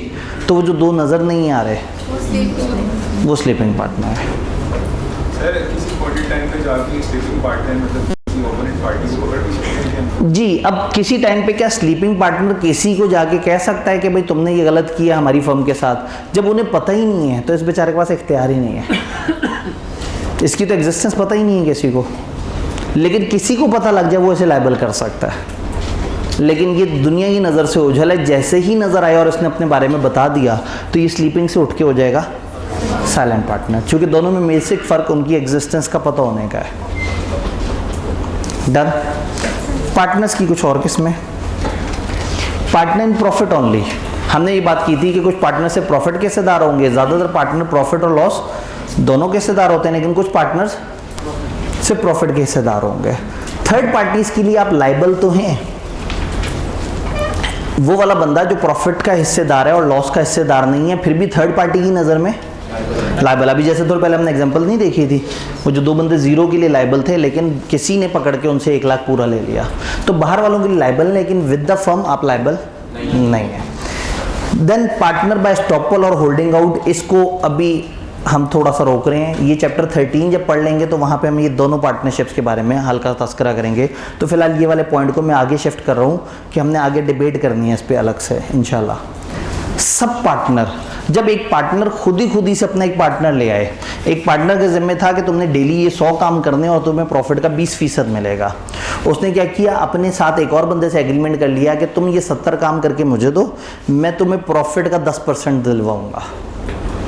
इसको मिल रहा है 20, इसने अपने 20 में से 10 उसका सोच लिया, 10 अपना, 70 काम उससे करवा लिए, 30 काम। तो फर्म में ये पार्टनर नहीं है, इसने 20% फर्म से लेना है, फिर इसने खुद ही से उसमें से 10% देना है अपने पार्टनर को। तो पार्टनर का पार्टनर कहलाता है सब पार्टनर। ये पार्टनर नहीं होता, इसकी कोई राइट्स नहीं है, या कि कुछ क्लेम नहीं कर सकता, इसका ताल्लुक सिर्फ हमारे उस पार्टनर के साथ है। फर्म को इसके बारे में नहीं पता, ये पार्टनर का एक लोकल अरेंजमेंट है किसी और के साथ। When a partner agree to share his profit drive from firm with a stranger, sub partner is not connected with firm and can not call himself a partner. कोई rights नहीं है, कोई liabilities नहीं है, वो जाने और मिस्टर बी जाने जिसका वो पार्टनर है। मिस्टर बी ने अपने कामों के लिए उसे पार्टनर बना लिया। ये भी हो सकता था कि मिस्टर बी फर्ज करें 1 करोड़ लेके आना था मिस्टर बी ने, 70 लाख पकड़ा उन्होंने किसी और बंदे से, 30 लाख अपना लगाया, उसको भी प्रॉफिट में हिस्सा दे दिया अपने पास से और ख़ुद भी रख लिया। लेकिन पार्टनर्स ये मानते हैं कि मिस्टर बी एक पार्टनर है जिसको 20% शेयर मिलता है और मिस्टर बी नामी इंसान 1 करोड़ लेके आया है। अब मिस्टर बी ने अपने तौर पे एक छोटा अरेंजमेंट किसी और के साथ लोकल लेवल पे मौका कर लिया, तो सब पार्टनर कहलाएगा, लेकिन हम उसे पार्टनर नहीं कहेंगे। ये भी समझाने के लिए सब पार्टनर कह रहे हैं, इसके साथ पार्टनर का लफ्ज़ इस्तेमाल करना ही बड़ी गलत हरकत है। जी, यहाँ से कोई बात को पूछने लगा था। सैलरी पे रखा हो तो सब पार्टनर कहलाएंगे? जी, अब अगर सैलरी पे रखा हो, किसने रखा हो? पार्टनर ने अगर एक पार्टनर ने रखा है, पार्टनर जो मर्जी करे अपनी ज़िंदगी में, हमें उससे ताल्लुक ही कोई नहीं है। हम पार्टनर से कहा तुम 1 करोड़ हमें दो, हम तुम्हें 20% शेयर देंगे। अब वो कहाँ से वो 1 करोड़ ला के दे रहे हैं वो उसका मसला है, वो किससे शेयर कर रहा है वो उसका मसला है। हमने उसे 20% शेयर दे देना है, तो उसका आपस में किसी के साथ अरेंजमेंट है, हमें उसको कोई लेना देना नहीं है, ना हम उस बंदे को एक्नॉलेज करेंगे। क्लियर जी? सर वो जो पार्टनरशिप है वो है ही स्किल्स की बेस पे, तो वो अगर पार्टनरशिप है ही स्किल्स की बेस पे तो जाहिर है ऐसे में फिर सब पार्टनर से वो काम तो करवा ही नहीं सकेगा, क्योंकि सब पार्टनर टाइप है, उसको भी स्किल आती है लेकिन अनाड़ी है सब पार्टनर, तो उसके लिए उसको कॉन्सेंट जानना जरूरी नहीं होगा बाकी पार्टनर्स की। देखिए बात ये है कि हम 5 पार्टनर्स हैं और एक पार्टनर 20% का हिस्सेदार है। उस 20% के पार्टनर ने हमें 100 काम करके देने हैं, वो 100 काम जैसे मर्जी हमें बनवा के दे दे। एक अनाड़ी से करवाए, मसला आया, फिर किसी खिलाड़ी को लेके आया, उससे ठीक करवाए, अल्टीमेटली हमें उसने 100 काम सही करके देने हैं। गलत करके देगा तो लायबल होगा। तब ये उस पार्टनर की अपनी समझदारी है कि वो काम हल्के बंदे को देगा तो नुकसान में रहेगा। कहने का मतलब है हमने परेशान ही नहीं होना, हमने देखना है कि हमारा पार्टनर अपने हिस्से का काम कर रहा है, हाँ जी वो कर रहा है, कैसे कर रहा है भाई। उसको डेली ईमेल की तुमने ये 6 काम करने हैं और अगले दिन उसने 6 काम किए हुए। अब उसने छोटे भाई से करवाए, दोस्त से करवाए, उनको पैसे दिए नहीं दिए, हमारा उससे ताल्लुक नहीं है। वो पार्टनर का अपना पार्टनर है, लेकिन हमारी नज़र में हमारा पार्टनर हमें 6 काम करके दे रहे हैं और हम उसको रेम्युनरेशन दे रहे हैं। तो इसलिए इस पार्टनर से फर्म का दूर दूर तक कोई ताल्लुक नहीं है, ना इसकी एक्शन पे हम जिम्मेदार हैं, ना ये हमारे एक्शन पे जिम्मेदार है। पार्टनर जानता होगा इसे, हम इसे जानते ही नहीं, और जानेंगे तो पहचानेंगे भी नहीं, क्योंकि ये हमारा पार्टनर नहीं है। क्लियर? तो इसकी कोई लीगल हैसियत नहीं है सब पार्टनर की। नॉमिनल पार्टनर, नॉमिनल कहते हैं थोड़े से को, थोड़ा सा पार्टनर, एक ऐसा पार्टनर जो थोड़ी सी चीज़ों का पार्टनर हो। ऐसा कब होता है? ऐसा तब होता है जब कोई बंदा अपना नाम दे देता है। एक दफ़ा ज़रा 1 ऑन कर दीजिएगा, जज़ाकल्लाह। एक बंदा जब अपना नाम दे देता है, समटाइम कुछ लोग कहते हैं कि हम ना कैपिटल लेके आएंगे, ना प्रॉफिट कमाने में किसी किस्म की हेल्प करेंगे, हम सिर्फ अपना नाम दे देंगे और हमारे नाम पे बिजनेस चल पड़ेगा। तो फॉर एग्जांपल एक सेलिब्रिटी है, उसको जो है वो एक शैम्पू बनाने वाली कंपनी अप्रोच करती है और कहती है कि जी आप हमारा साथ दे दें, आप हमारे ऐड में आया करें और आप दुनिया को कहें कि ये मेरा काम है, मैंने अपनी शैम्पू बनाने की कंपनी शुरू की है। तो फिर क्या होगा? चूँकि आप हमें नाम दे रहे हैं, हम आपके नाम को यूज़ कर रहे हैं, तो हम प्रॉफिट का 5% आपको दे दिया करेंगे। ना आपने पैसे लेके आने हैं, ना आपने प्रॉफिट कमाने की कोशिश करनी है, ना आपने मार्केटिंग करनी है, सारी दिक्कत सारी जहमत सब हम करेंगे और आपको चूँकि आपने नाम दिया है हम प्रॉफिट का 5% दे दिया करेंगे। तो ये बन जाएगा नॉमिनल पार्टनर, जिसने क्या किया? अपना नाम दिया। अब नॉमिनल पार्टनर भी पार्टनर तो है, दुनिया की नज़र में पार्टनर है। कितने का हिस्सेदार है ये? 5% का। वो शैम्पू लोगों ने इस्तेमाल किया और उनके बाल गिर गए, तो वो किसको ढूंढेंगे? उस सेलिब्रिटी को ढूंढेंगे ना भाई, तुम्हारे बिजनेस से हमने खरीदा है, तो सेलिब्रिटी को तो देना पड़ेगा 100% कंपनसेशन उन्हें। वो जब दे देगा उनको कंपनसेशन, फिर किससे आके मांगेगा? बाकी के पार्टनर से। तो समटाइम क्या होता है, एक बंदा काम नहीं करता, कैपिटल नहीं लेके आता, वर्किंग नहीं करता, लेकिन वो हमारे पास थोड़ा सा हिस्सेदार होता है, इसलिए कि हम उसके नाम को यूज़ कर रहे होते हैं, उसके नाम की वजह से हमें फ़ायदा हो रहा होता है। ये तो हो गई एडवांस एग्जाम्पल। बेसिक एग्जाम्पल तो तकरीबन हर दूसरे तीसरे मोहल्ले में नज़र आती है हमें, फार्मेसी वाली दुकानें। फार्मेसी के लिए गवर्नमेंट का रूल ये है कि किसी ने फार्मेसी की क्वालिफिकेशन की हुई है तो ही वो दुकान शुरू कर सकता है फार्मेसी की, क्योंकि सेंसिटिव बिजनेस है, आप लोगों को गलत दवाइयाँ दे देंगे, लोग मर जाएंगे। तो ऐसे में फार्मेसी का बिजनेस करने के लिए यू नीड अ फार्मासिस्ट और उसके नाम पे सर्टिफिकेट मिलता है। लेकिन प्रॉब्लम ये है कि फार्मेसी वाला तो पढ़ता रहा, उसके पास डिग्री है, पैसे नहीं है, और एक सेठ है जिसके पास पैसे हैं, डिग्री नहीं है। तो सेठ को दुकान चाहिए, फार्मासिस्ट को पैसे चाहिए। तो फार्मासिस्ट से आके कहता है देखो मेरी दुकान में तुम्हारे नाम की तख्ती लगा दूंगा, लिख दूंगा कि ये इन साहब की दुकान है, तुम बस घर बैठे रहो, आने की कोशिश मत करना हमारे पास, तुम्हें 5% शेयर दे दिया करेंगे। तो वो शख्स जिसके नाम पे आपने बिजनेस रजिस्टर कराया, चूंकि उसने वो क्वालिफिकेशन की थी तो आपने उसको क्वालिफिकेशन का ये दिया। सेठ नहीं कर सकता था काम शुरू, सेठ को चाहिए था एक फार्मासिस्ट, तो फार्मासिस्ट ने अपना नाम दिया, अपनी डिग्री दी, आपने उसकी बेस पे सर्टिफिकेट ले लिया और उसकी बेस पे आपने कारोबार शुरू कर दिया। चूंकि आप उसके नाम की वजह से कमा रहे हैं, लेकिन वो भाई साहब ना पैसे ला के दे रहे हैं, ना कोई एक्टिवली इन्वॉल्व हैं, तो उनको अच्छा शेयर नहीं देंगे, बड़ा थोड़ा सा मुनासिब सा शेयर देंगे। ऐसे पार्टनर को कहते हैं नॉमिनल पार्टनर, जो ना कैपिटल ला के देता है ना प्रॉफिट कमाने में कंट्रीब्यूट करता है, लेकिन फिर भी हम उसको प्रॉफिट का हिस्सा दे देते हैं जस्ट बिकॉज कि उसने अपना नाम दिया होता है हमारे इदारे को। क्या ये बात समझ आ रही है? तो ये हमारी आखिरी डिस्कशन थी इस चैप्टर की। हमने एक पॉइंट कैरी फॉरवर्ड किया है, एस्टॉपल होल्डिंग आउट वाला, वो इंशाल्लाह हमारा कल कवर हो जाएगा। जल्दी से, इससे पहले के शोरिशें उठें, हम जल्दी से चैप्टर नंबर 12 ओपन कर लें। Relation of partner to one another, आसान सा मज़ेदार सा चैप्टर है, बस कुछ बातें जहन में रखनी है। जैसे कुछ चीज़ें होती हैं ना एक्सप्रेस और कुछ चीज़ें होती हैं इम्प्लाइड, तो मैं कुछ बातें कहूँगा जो इम्प्लाइड होती हैं पार्टनरशिप में, आपने जहन में रखना है। यानी पार्टनरशिप, अभी हमने पढ़ा कि पार्टनरशिप के एग्रीमेंट अगर लिख लें तो बहुत अच्छी बात है, लेकिन एग्रीमेंट नहीं होगा तो किसके रूल्स फॉलो करेंगे? पार्टनरशिप के। तो पार्टनरशिप के कुछ कॉमन रूल्स हैं जो हमेशा फॉलो होंगे in the absence of any agreement between partners. अगर पार्टनर्स कुछ बात तय करना भूल गए हैं तो कॉमन रूल्स मैं आपको बता दूं, लेकिन कोई भी पार्टनर उस रूल के अगेंस्ट अगर कुछ तय कर लेगा तो वो फॉलो होगा। पहला कॉमन रूल, एक लाइट और जला दें, 3 भी जला दें, अब ज़रा सुनहरी बातें हो रही हैं। पहला कॉमन रूल, सारे लोग बराबर हिस्सेदार होते हैं। आप कहेंगे नहीं नहीं सर, कुछ लोग 20% के होते हैं, कुछ 50 के। अगर तय करेंगे तो वैसे होंगे और तय ना करें तो कॉमन रूल क्या है? जितने पार्टनर्स हैं वो बराबर के हिस्सेदार, एक कॉमन रूल। दूसरा, जब आप प्रॉफिट के हिस्सेदार हैं तो ऑटोमेटिकली ये भी अज्यूम किया जाएगा कि आप लॉस के हिस्सेदार हैं। तीसरा कॉमन रूल, जो लोग भी पार्टनरशिप में मेहनत कर रहे हैं, एक्टिव पार्टनर है, एफर्ट कर रहे हैं, उनको बाय डिफॉल्ट सैलरी नहीं मिलती अनलेस कि आप तय कर लें। नंबर 4, जो कैपिटल लेके आते हैं उनको इंटरेस्ट नहीं मिलता। नॉर्मल रूल यही है। नॉर्मल रूल ये है कि पार्टनर्स पार्टनरशिप में रहते हुए कोई और कंपीटिंग बिजनेस नहीं करेंगे। कोई और काम कर सकते हैं लेकिन कंपीटिंग बिजनेस, यानी कंपीटिंग बिजनेस सिरे से नहीं कर सकते, लेकिन कोई और काम जिंदगी में करना चाहें तो कर सकते हैं, सिवाय उसके जहां उनको रोक दिया गया हो। ये बात समझ आई?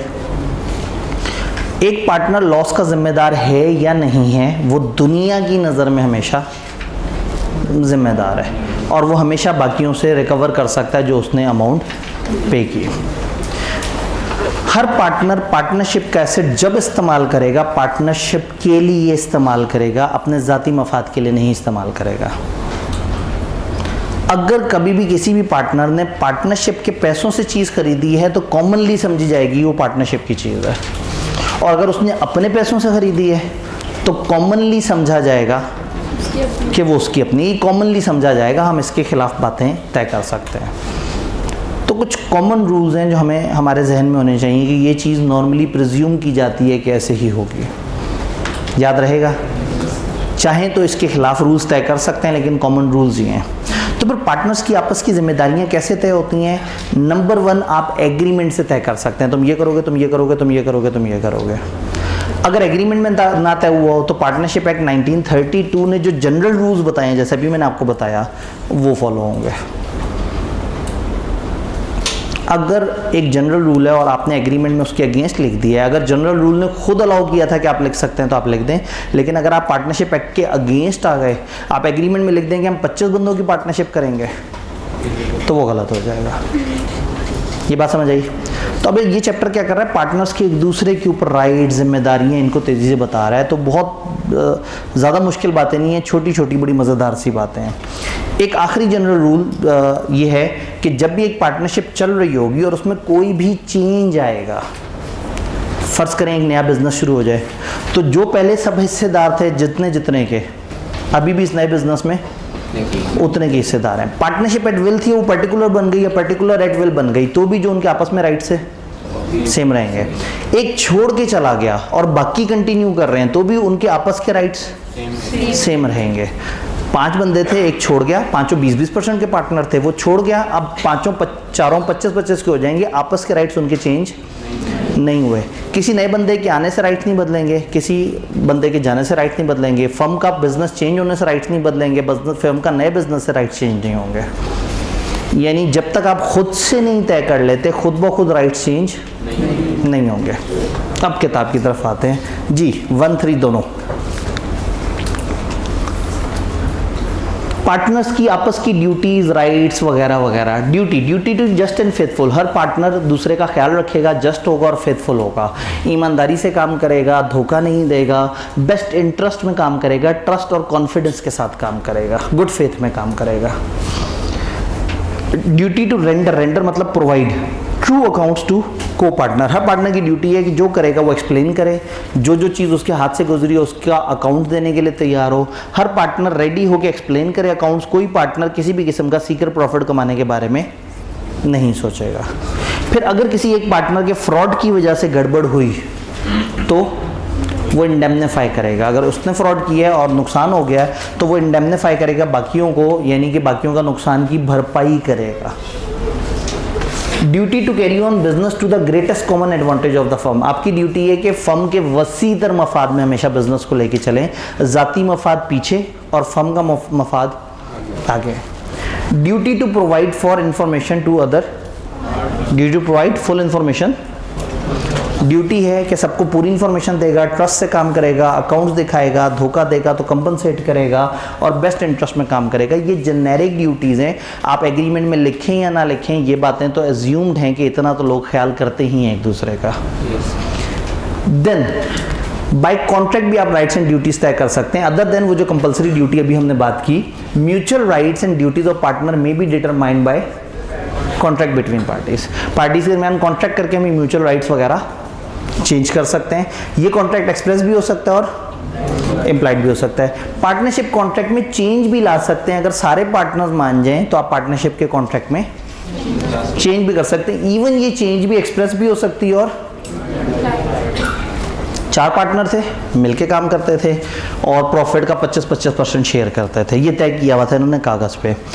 अचानक से एक ऐसा ईयर आया जिसमें एक पार्टनर बीमार हो गया और वो बिल्कुल ही घर पे पड़ गया और वो बिल्कुल आके काम नहीं कर सका। एक पार्टनर ने अपना कोई और काम धंधा शुरू कर लिया था, उसने वो काम देखना शुरू कर दिया। 2 पार्टनर बहुत ज़्यादा मेहनत कर रहे थे और फर्म को बड़ा अच्छे तरीके से चलाते रहे। साल एंड हुआ, जब प्रॉफिट आया तो उन 2 लोगों ने क्या किया, एक ने 35% अपने सामने रखा, दूसरे के सामने 35% रखा, 15% उसके सामने रखा, 15% उन दो के सामने 15% रख दिया और इन 2 के सामने। उन लोगों ने सोचा काम तो हमने किया नहीं है, चलो अच्छा ये लोग 15% दे रहे हैं, उन्होंने 15% उठाए और चले गए। अगले साल फिर उन्होंने सोचा कि काम करने का फ़ायदा ही कोई नहीं है, तो बैठे बैठे पैसे मिल जाते हैं। अगले साल फिर 15-15 उन्हें मिला और इन्हें कागज़ पे लिखा हुआ है बराबर के हिस्सेदार। लेकिन एक साल ये हुआ, दूसरे साल ये हुआ, तीसरे साल ये हुआ, तो समझा जाएगा कि भाई ये आपस में चेंज कर चुके हैं अपना एग्रीमेंट, इम्प्लाइड तरीके से चेंज कर चुके हैं। तो अगर किसी को एतराज़ है तो वो पहले दिन बोल दे, भाई क्या बात कर रहे हो, एग्रीमेंट में देखो हम तो बराबर के हिस्सेदार हैं। लेकिन अगर उन्हें समझ आ रहा है कि हाँ भाई हम बराबर के हिस्सेदार नहीं हैं, तो आप एक्सप्रेस या इम्प्लाइड दोनों तरीके से एग्रीमेंट चेंज कर सकते हैं। फिर एक छोटी सी एक्सेप्शन, रूल ये था कि आप किसी को कारोबार करने से नहीं रोकेंगे, लेकिन पार्टनरशिप कॉन्ट्रैक्ट में आप ऐसा कह सकते हैं कि भाई फलाना पार्टनर या हम में से जो भी पार्टनर हैं वो कोई और ज़िंदगी में काम नहीं करेंगे सिवाय हमारे काम के। ये लॉ ने इजाज़त दी है। हमने क्या कहा था, जनरल रूल है कि कोई भी कुछ भी कर सकता है, बस कंपीटिंग नहीं होना चाहिए। लेकिन अगर आप एग्रीमेंट में चेंज कर दें तो आप ये रूल भी रख सकते हैं कि कोई सिरे से कोई काम नहीं करेगा फर्म के अलावा। ये लॉ ने अलाउ किया हुआ है। Then rights and duties of partner after a change in firm, subject to contract between partner के दरमियान जो कॉन्ट्रैक्ट है उसके अनुसार mutual rights and duties of partner remain the same as they were immediately before the change. Change से पहले जो rights थे, चेंज के बाद भी वो राइट्स होंगे। किस किस्म की चेंज, कॉन्स्टिट्यूशन ऑफ फर्म में चेंज, एक नया बंदा आ गया या कोई छोड़ के जा रहा है तो जो पहले राइट्स थे बाद में भी वही रहेंगे।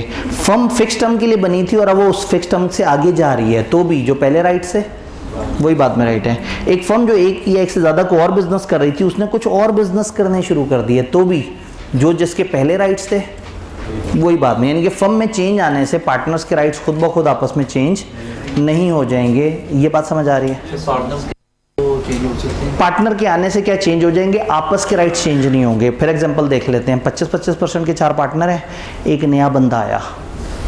जब वो नया बंदा आया और कुछ तय नहीं हुआ तो वो भी बराबर का पार्टनर होगा। अब सबके कितने हो जाएंगे? तो पहले सब, मेरे पास 25 है तो आपके पास भी 25 है, अभी मेरे पास 20 है आपके पास भी 20 है, मेरा आपका आपस में तो म्यूचुअल चेंज नहीं हुआ। हम पहले भी उतने के हिस्सेदार थे आपस में, अभी भी उतने के हिस्सेदार हैं। होल्डिंग ज़ाहिर है कम होगी क्योंकि एक नया बंदा आपने उसको शेयर देना होगा। तो जब भी कोई नया आए या कोई छोड़ के जाए, मुद्दत चेंज हो, बिजनेस चेंज हो, तो जो पहले राइट्स थे वही बाद में भी है।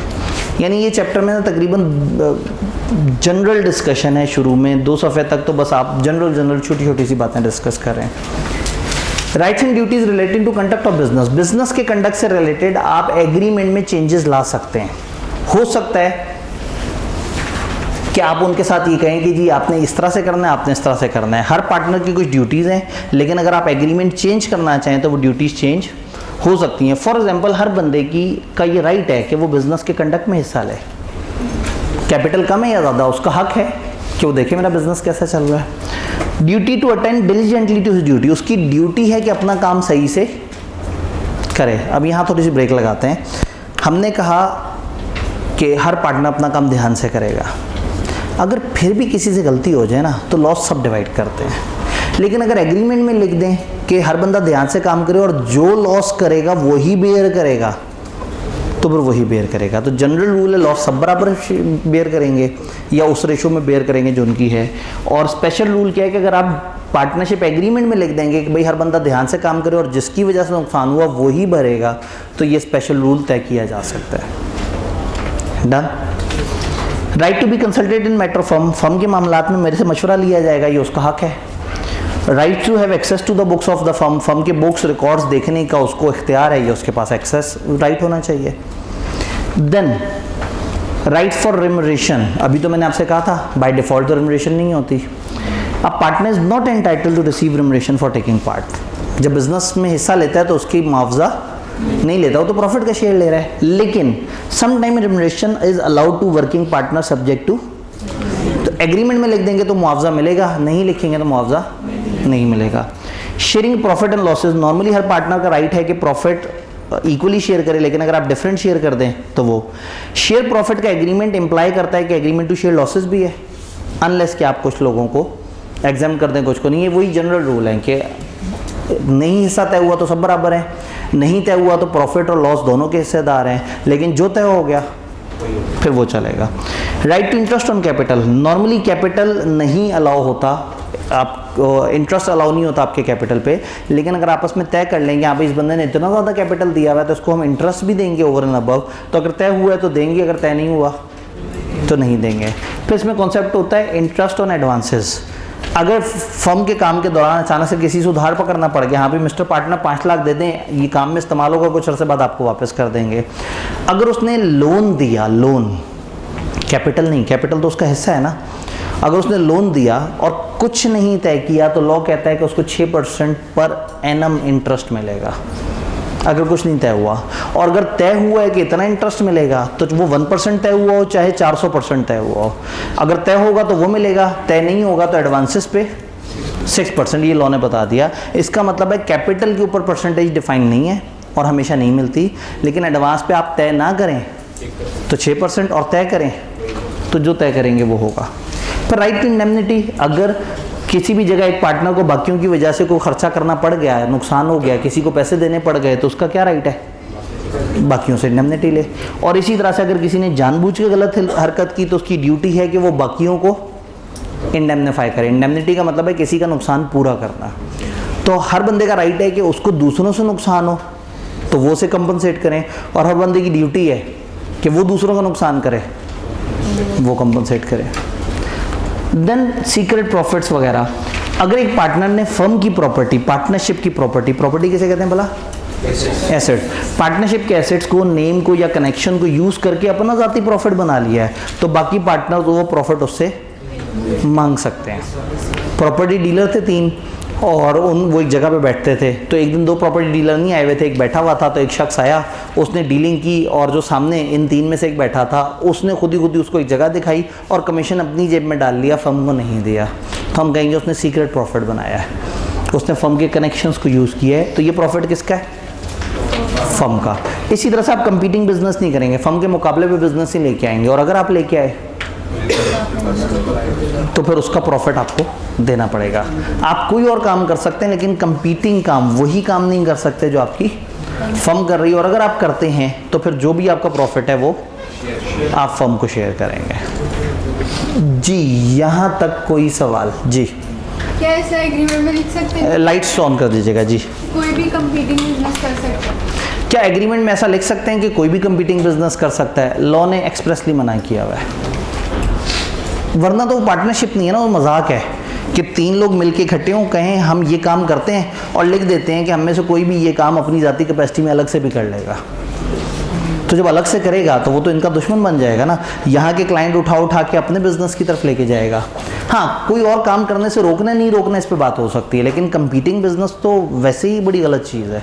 डॉक्टर भी तो अपने प्राइवेट क्लिनिक में जो होते हैं, और हॉस्पिटल, इन्होंने कहा डॉक्टर अपने प्राइवेट क्लिनिक वगैरह शुरू कर रहे होते हैं। अब कंपटीशन कहते हैं कैसे हैं? कंपटीशन कहते हैं सेम सप्लाई चेन के अंदर मुकाबला करना। फॉर एग्जाम्पल, एक गाड़ियाँ बनाने वाली कंपनी है, वो टायर खरीदती है जनरल वालों से और अपनी कंपनी में फिट कर देती है। तो अगर इसका कोई पार्टनर टायर बनाना शुरू कर दे तो कंपीटिंग बिजनेस नहीं है, लेकिन इसका कोई पार्टनर गाड़ियाँ असेंबल करने का बिजनेस शुरू कर दे तो कंपीटिंग बिजनेस है। अगर एक डॉक्टर सुबह के वक्त, जो उसने अपना प्राइम टाइम एक हॉस्पिटल से एग्री किया हुआ है, जिस टाइम पे सुबह वाले ही कस्टमर आते हैं, अगर उसी टाइम पे वो उसी हॉस्पिटल के मुकाबले के एक हॉस्पिटल में चला जाएगा, कंपीटिंग बन जाएगा। लेकिन अगर वो शाम के अपने फ्री टाइम में अपने तौर पे कुछ और सर्विस देके किसी और जगह कुछ और लोगों को वो कर रहा है तो कंपीटिंग नहीं है। मसला कब होगा? जब सुबह के पेशेंट्स को कहेगा कि सुबह के वक्त में बड़ा अच्छा इलाज नहीं करता, मैं शाम के वक्त अच्छे वाला इलाज करता हूँ, तो शाम में आप मेरे उस वाले क्लिनिक पे आए, वो गलत हो जाएगा, वो कंपीटिंग है। तो कंपीटिंग, हर करीब का बिजनेस कंपीटिंग नहीं होता।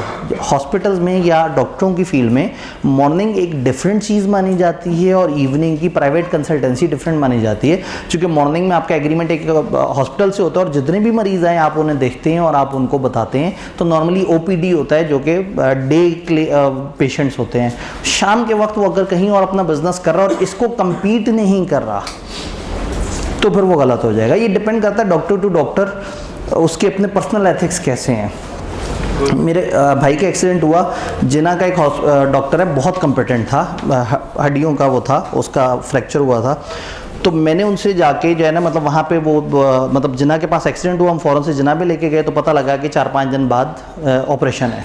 अब मुझे हो रहा, मैंने कहा जिना के अंदर पता नहीं इक्विपमेंट्स वगैरह सही हों ना हो, अब एक इस तरह का फियर था। तो मैं उन साहब के पास गया, वो साहब डिफेंस में भी एक हॉस्पिटल में शाम के वक्त प्रैक्टिस करते थे।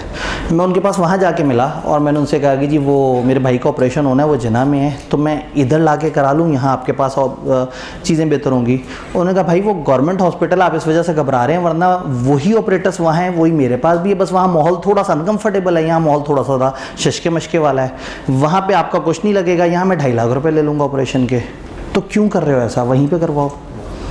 तो ऐसे लोग भी होते हैं कि मतलब मैं तो जाकर उसे कन्विंस कर रहा हूँ कि भाई मैं आपके पास आ जाऊँ यहाँ पे, ताकि ज़रा बेहतर एनवायरनमेंट, बेहतर केयर मिल जाए। उन्होंने कहा भाई जो चीज़ ऑपरेशन के लिए ज़रूरी है वो यहाँ और वहाँ बराबर है, बाकी मरीज से मिलने वाले आने वाले कितने साफ़ सुथरे माहौल में बैठे हैं, अगर उसके पैसे देने हैं तो बेशक आ जाओ यहाँ।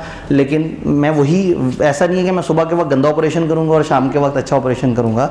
तो ये एथिक्स पे डिपेंड करता है, पर्सनल एथिक्स पे डिपेंड करता है कि वो किस तरह से कर रहे हैं। तो हो सकता है कोई शाम में सुबह के बंदे तोड़ के लेके जा रहा हो, और हो सकता है कोई सुबह के वक्त ही एक दूसरा काम करे और आपस में कम्पीट ना करे। 100 तरह के काम हो सकते हैं। एक डॉक्टर हो सकता है एक जगह काम करता हो, वहाँ से पैसे लेता हो, और 2 घंटे थोड़े से बाद के 15-20 मिनट बाद के 2 घंटे वो दे देता हो एक चैरिटी हॉस्पिटल को, जहाँ वो फ्री में इलाज करता हो। तो ये पर्सनल एथिक्स पे डिपेंड करता है। जी, एक सवाल फिर ख़त्म करते हैं टॉपिक। क्या फर्म अपना ही कंपटीशन कर सकती है? वो फर्म का कंपटीशन नहीं कहलाएगा, वो फर्म का अपना बिजनेस कहलाएगा। देखिए ना, बात ये है कि वो जो भी कर रहे होंगे वो अपने ही नाम से 2 ब्रांड्स दे रहे हो, लेकिन है तो वही फर्म ना, तो वो बिजनेस तो सबका कंबाइंड कहलाएगा। तो अपना कंपटीशन करना तो बहुत अच्छी बात है, आप अपनी प्रोडक्ट के मुकाबले में अपनी प्रोडक्ट ले आए। हमारे फिजिकल के मामले में हमारा ही ऑनलाइन है, आपस में लड़ते हैं, दोनों का आपस में कंपटीशन है। एक बच्चा फिजिकली आया है तो ये जो कॉलेज में बैठे लोग होंगे चाहेंगे वो फिजिकली एडमिशन ले, बच्चा कहता है मुझे ऑनलाइन एडमिशन चाहिए। तो मज़े की बात है, बच्चे ऑनलाइन रब्ता करके कहते हैं फिजिकल एडमिशन चाहिए और फिजिकल आके कहते हैं ऑनलाइन एडमिशन चाहिए। तो कंपटीशन तो विद इन सेम कॉलेज हो रहा होता है, लेकिन वो प्रोडक्ट्स का कंपटीशन होता है, इदारे का कंपटीशन नहीं होता। जल्दी से आगे चलते हैं, मामला मुकाते हैं। आखिरी topic, partnership property. Property of the firm. Property किसे कहते हैं भला? नहीं, प्रॉपर्टी किसे कहते हैं? एसेट्स को कहते हैं। तो अब यहाँ पे एक प्रॉब्लम है, पार्टनरशिप का वजूद ही नहीं है, वो तो कागज़ का एक टुकड़ा है ना। अब कौन से एसेट पार्टनरशिप के हैं, कौन से पार्टनर्स के हैं? चार लोग मिलके काम कर रहे हैं और उनके आसपास बहुत सारे एसेट्स पड़े हुए हैं। वो एसेट्स में से कौन से उनके ज़ाती एसेट्स हैं और कौन से फर्म के एसेट हैं? तो डेफिनेशन के मुताबिक फर्म के एसेट कौन से होते हैं? नंबर 1, जो इनिशियली पार्टनर फर्म में लेके आए। नंबर 2, जो एसेट लाए गए, इन एसेट्स ने जो कमाया, एसेट्स में जो इजाफा हुआ। काम शुरू हुआ, एक बंदा 10 लाख लेके आया, एक बंदे ने अपनी गाड़ी दी, एक बंदे ने एक और एसेट का फर्म को दे दिया। ये हैं इनिशियल एसेट फर्म के। फर्म ने इन एसेट से कमाया, इन एसेट्स की वैल्यू बढ़ी, तो भी ये किसके एसेट हैं? फर्म के एसेट्स हैं। तीसरा, फर्म ने अपने कारोबार से जो अर्न करके, जो अपने पैसों से खुद से जो एसेट खरीदे, वो फर्म के एसेट है। और खुद से खरीदे हुए एसेट में जो बढ़ोतरी हुई, वो फर्म के एसेट्स हैं। एंड गुडविल, फर्म जो काम करती जा रही है उसकी एक गुडविल बनती जा रही है, वो गुडविल फर्म का एसेट है। अब गुडविल क्या चीज़ है? एक फर्म अगर बड़ा ज़बरदस्त काम कर रही है और सबको नज़र आ रहा है कि ये 25-25 लाख रुपए प्रॉफिट कमा रहे हैं हर साल का। एक फर्म है, उसमें 1 करोड़ के एसेट्स हैं और 4 पार्टनर हैं, तो हर बंदे का कितना हिस्सा हुआ? 25 लाख का, in the absence of any other thing. तो सबके 25-25 लाख के एसेट्स वहाँ पे पड़े हुए हैं और टोटल है 1 करोड़ के एसेट। ये फर्म हर साल 25 लाख रुपए प्रॉफिट कमाती है। तो अगर आज एक पार्टनर छोड़ के जा रहा हो और हम कहें इस 1 करोड़ में से 25 लाख पकड़ो और निकल जाओ, कहे भाई इस वक्त ये फर्म इतनी मशहूर है कि ये साल के 25 लाख कमाती है, तो टेक्निकली ये गुडविल तो बन गई है। अगर आज आपसे कोई कहे कि ये आपका बिजनेस खरीदना है, तो क्या आप 1 करोड़ में बेचेंगे? 1 करोड़ के तो सामने एसेट्स नजर आ रहे हैं और ये फर्म कमाने की कैपेसिटी रखती है, हर साल 25 लाख कमाती है, कितने का बेचेंगे? 1 करोड़ 25 लाख। उन्होंने कहा बस साल का प्रॉफिट ऐड कर देंगे, निकाल देंगे उसे। किसी ने कहा 2 करोड़, अपनी मर्जी की कीमत। अब 100 डिबेट्स हो गई ना, यानी अब आप अपनी फर्म की वर्थ कितनी काउंट कर रहे हैं, ये वर्चुअल चीज़ है, नज़र नहीं आ रही। आप उन्हें कहेंगे भाई आप 1 करोड़ 70 लाख दोगे तो हम आपको देंगे ये बिजनेस, वरना नहीं देंगे। इसका मतलब आपने 1 करोड़ टेंजिबल दिखने वाले एसेट्स का दिया और 70 लाख इनटेंजिबल ना दिखने वाले एसेट का दिया। ये ना दिखने वाले एसेट को क्या कहते हैं? गुडविल, जिसका फार्मूला है टोटल फर्म का वर्थ कितनी है माइनस फर्म के जो एसेट्स नज़र आ रहे हैं उनकी वर्थ कितनी है, जो बच गया वो गुडविल। जल्दी से देखते हैं, 1-3 कर दें, बस मुकाने की करते हैं क्योंकि अब अगले बच्चे जो है ना। Subject to contract between partners. Property of firm में क्या शामिल है? ऑल प्रॉपर्टी एसेट्स को कहते हैं ना। All assets originally brought into common stock the firm, जो शुरू में एसेट्स कॉमन स्टॉक में आए। नंबर 2, ऑल राइट्स और interest in asset originally so brought, जो ओरिजिनली एसेट आए उस पर जो भी राइट्स और इंटरेस्ट डेवलप हुए, जो जो उसने कमाया। All asset acquired by, purchase और अदरवाइज बाय और फॉर द फर्म, जो फर्म ने या फर्म के लिए खरीदे गए और उसमें जो जो राइट्स और इंटरेस्ट ऐड हुए वो। और चौथी चीज़ goodwill of the firm. Unless any contrary intention appear, unless कि हमने कुछ और तय किया हो, any property purchase with partnership property without other partners consent will be deemed to be. Partnership के पैसों से बगैर बाकियों से पूछे, बगैर बाकियों को कुछ बताए, जो खरीदा गया वो किसकी प्रॉपर्टी होगा? पार्टनरशिप की। It is duty of every partner to use the property of firm exclusively for the purpose of business. हर बंदे की ड्यूटी है कि फर्म की जो एसेट्स हैं वो फर्म के लिए इस्तेमाल करे, सब्जेक्ट टू, अगर आपस में तय हो गया है तो आप चेंज कर सकते हैं, लेकिन फर्म के एसेट्स किसके लिए इस्तेमाल होंगे? फर्म के लिए। No partner should use partnership property for his, unless के तय हो जाए कि भाई तुम डेली गाड़ी ले जाया करो, खैर है। तो गुडविल के बारे में उस किताब ने कहा कि गुडविल क्या है? ये अकाउंटिंग कॉन्सेप्ट है। चलो जी, मेरी छुट्टी हो गई, अकाउंटिंग कॉन्सेप्ट है, तो अब आप लोग तो समझते ही हैं। Meaning the value of intangible asset which has a quantified value in ये एक ऐसा ना दिखने वाला एसेट है जिसकी एक क्वांटिफाइबल वैल्यू है। जैसे आपने 70 लाख की वैल्यू लगा दी उस बिजनेस की। एन एग्जांपल वुड बी वो रेपुटेशन जो फर्म एंजॉय करती है अपने कस्टमर्स को, इस रेपुटेशन की वजह से आपको अच्छे प्रॉफिट्स मिलते हैं। तो गुडविल का formula value of business as a whole यानी 1 crore 70 lakh minus total value of identifiable net assets यानी 1 करोड़। तो जब 170 में से 1 माइनस किया तो क्या बचा, 70 लाख बन गई गुडविल। तो ये छोटा सा चैप्टर था जिसमें छोटी छोटी सी बहुत सारी बातें थी। हमने चैप्टर 11 पढ़ा, बेसिक्स हमें समझ आ गई हैं। तो कल इसका एक इंपॉर्टेंट चैप्टर पढ़ेंगे, चैप्टर 13। तो इंशाल्लाह ताला आप मिलते हैं। बस घर जाते जाते ये सोचना है कि अब सिर्फ 4 दिन रह गए।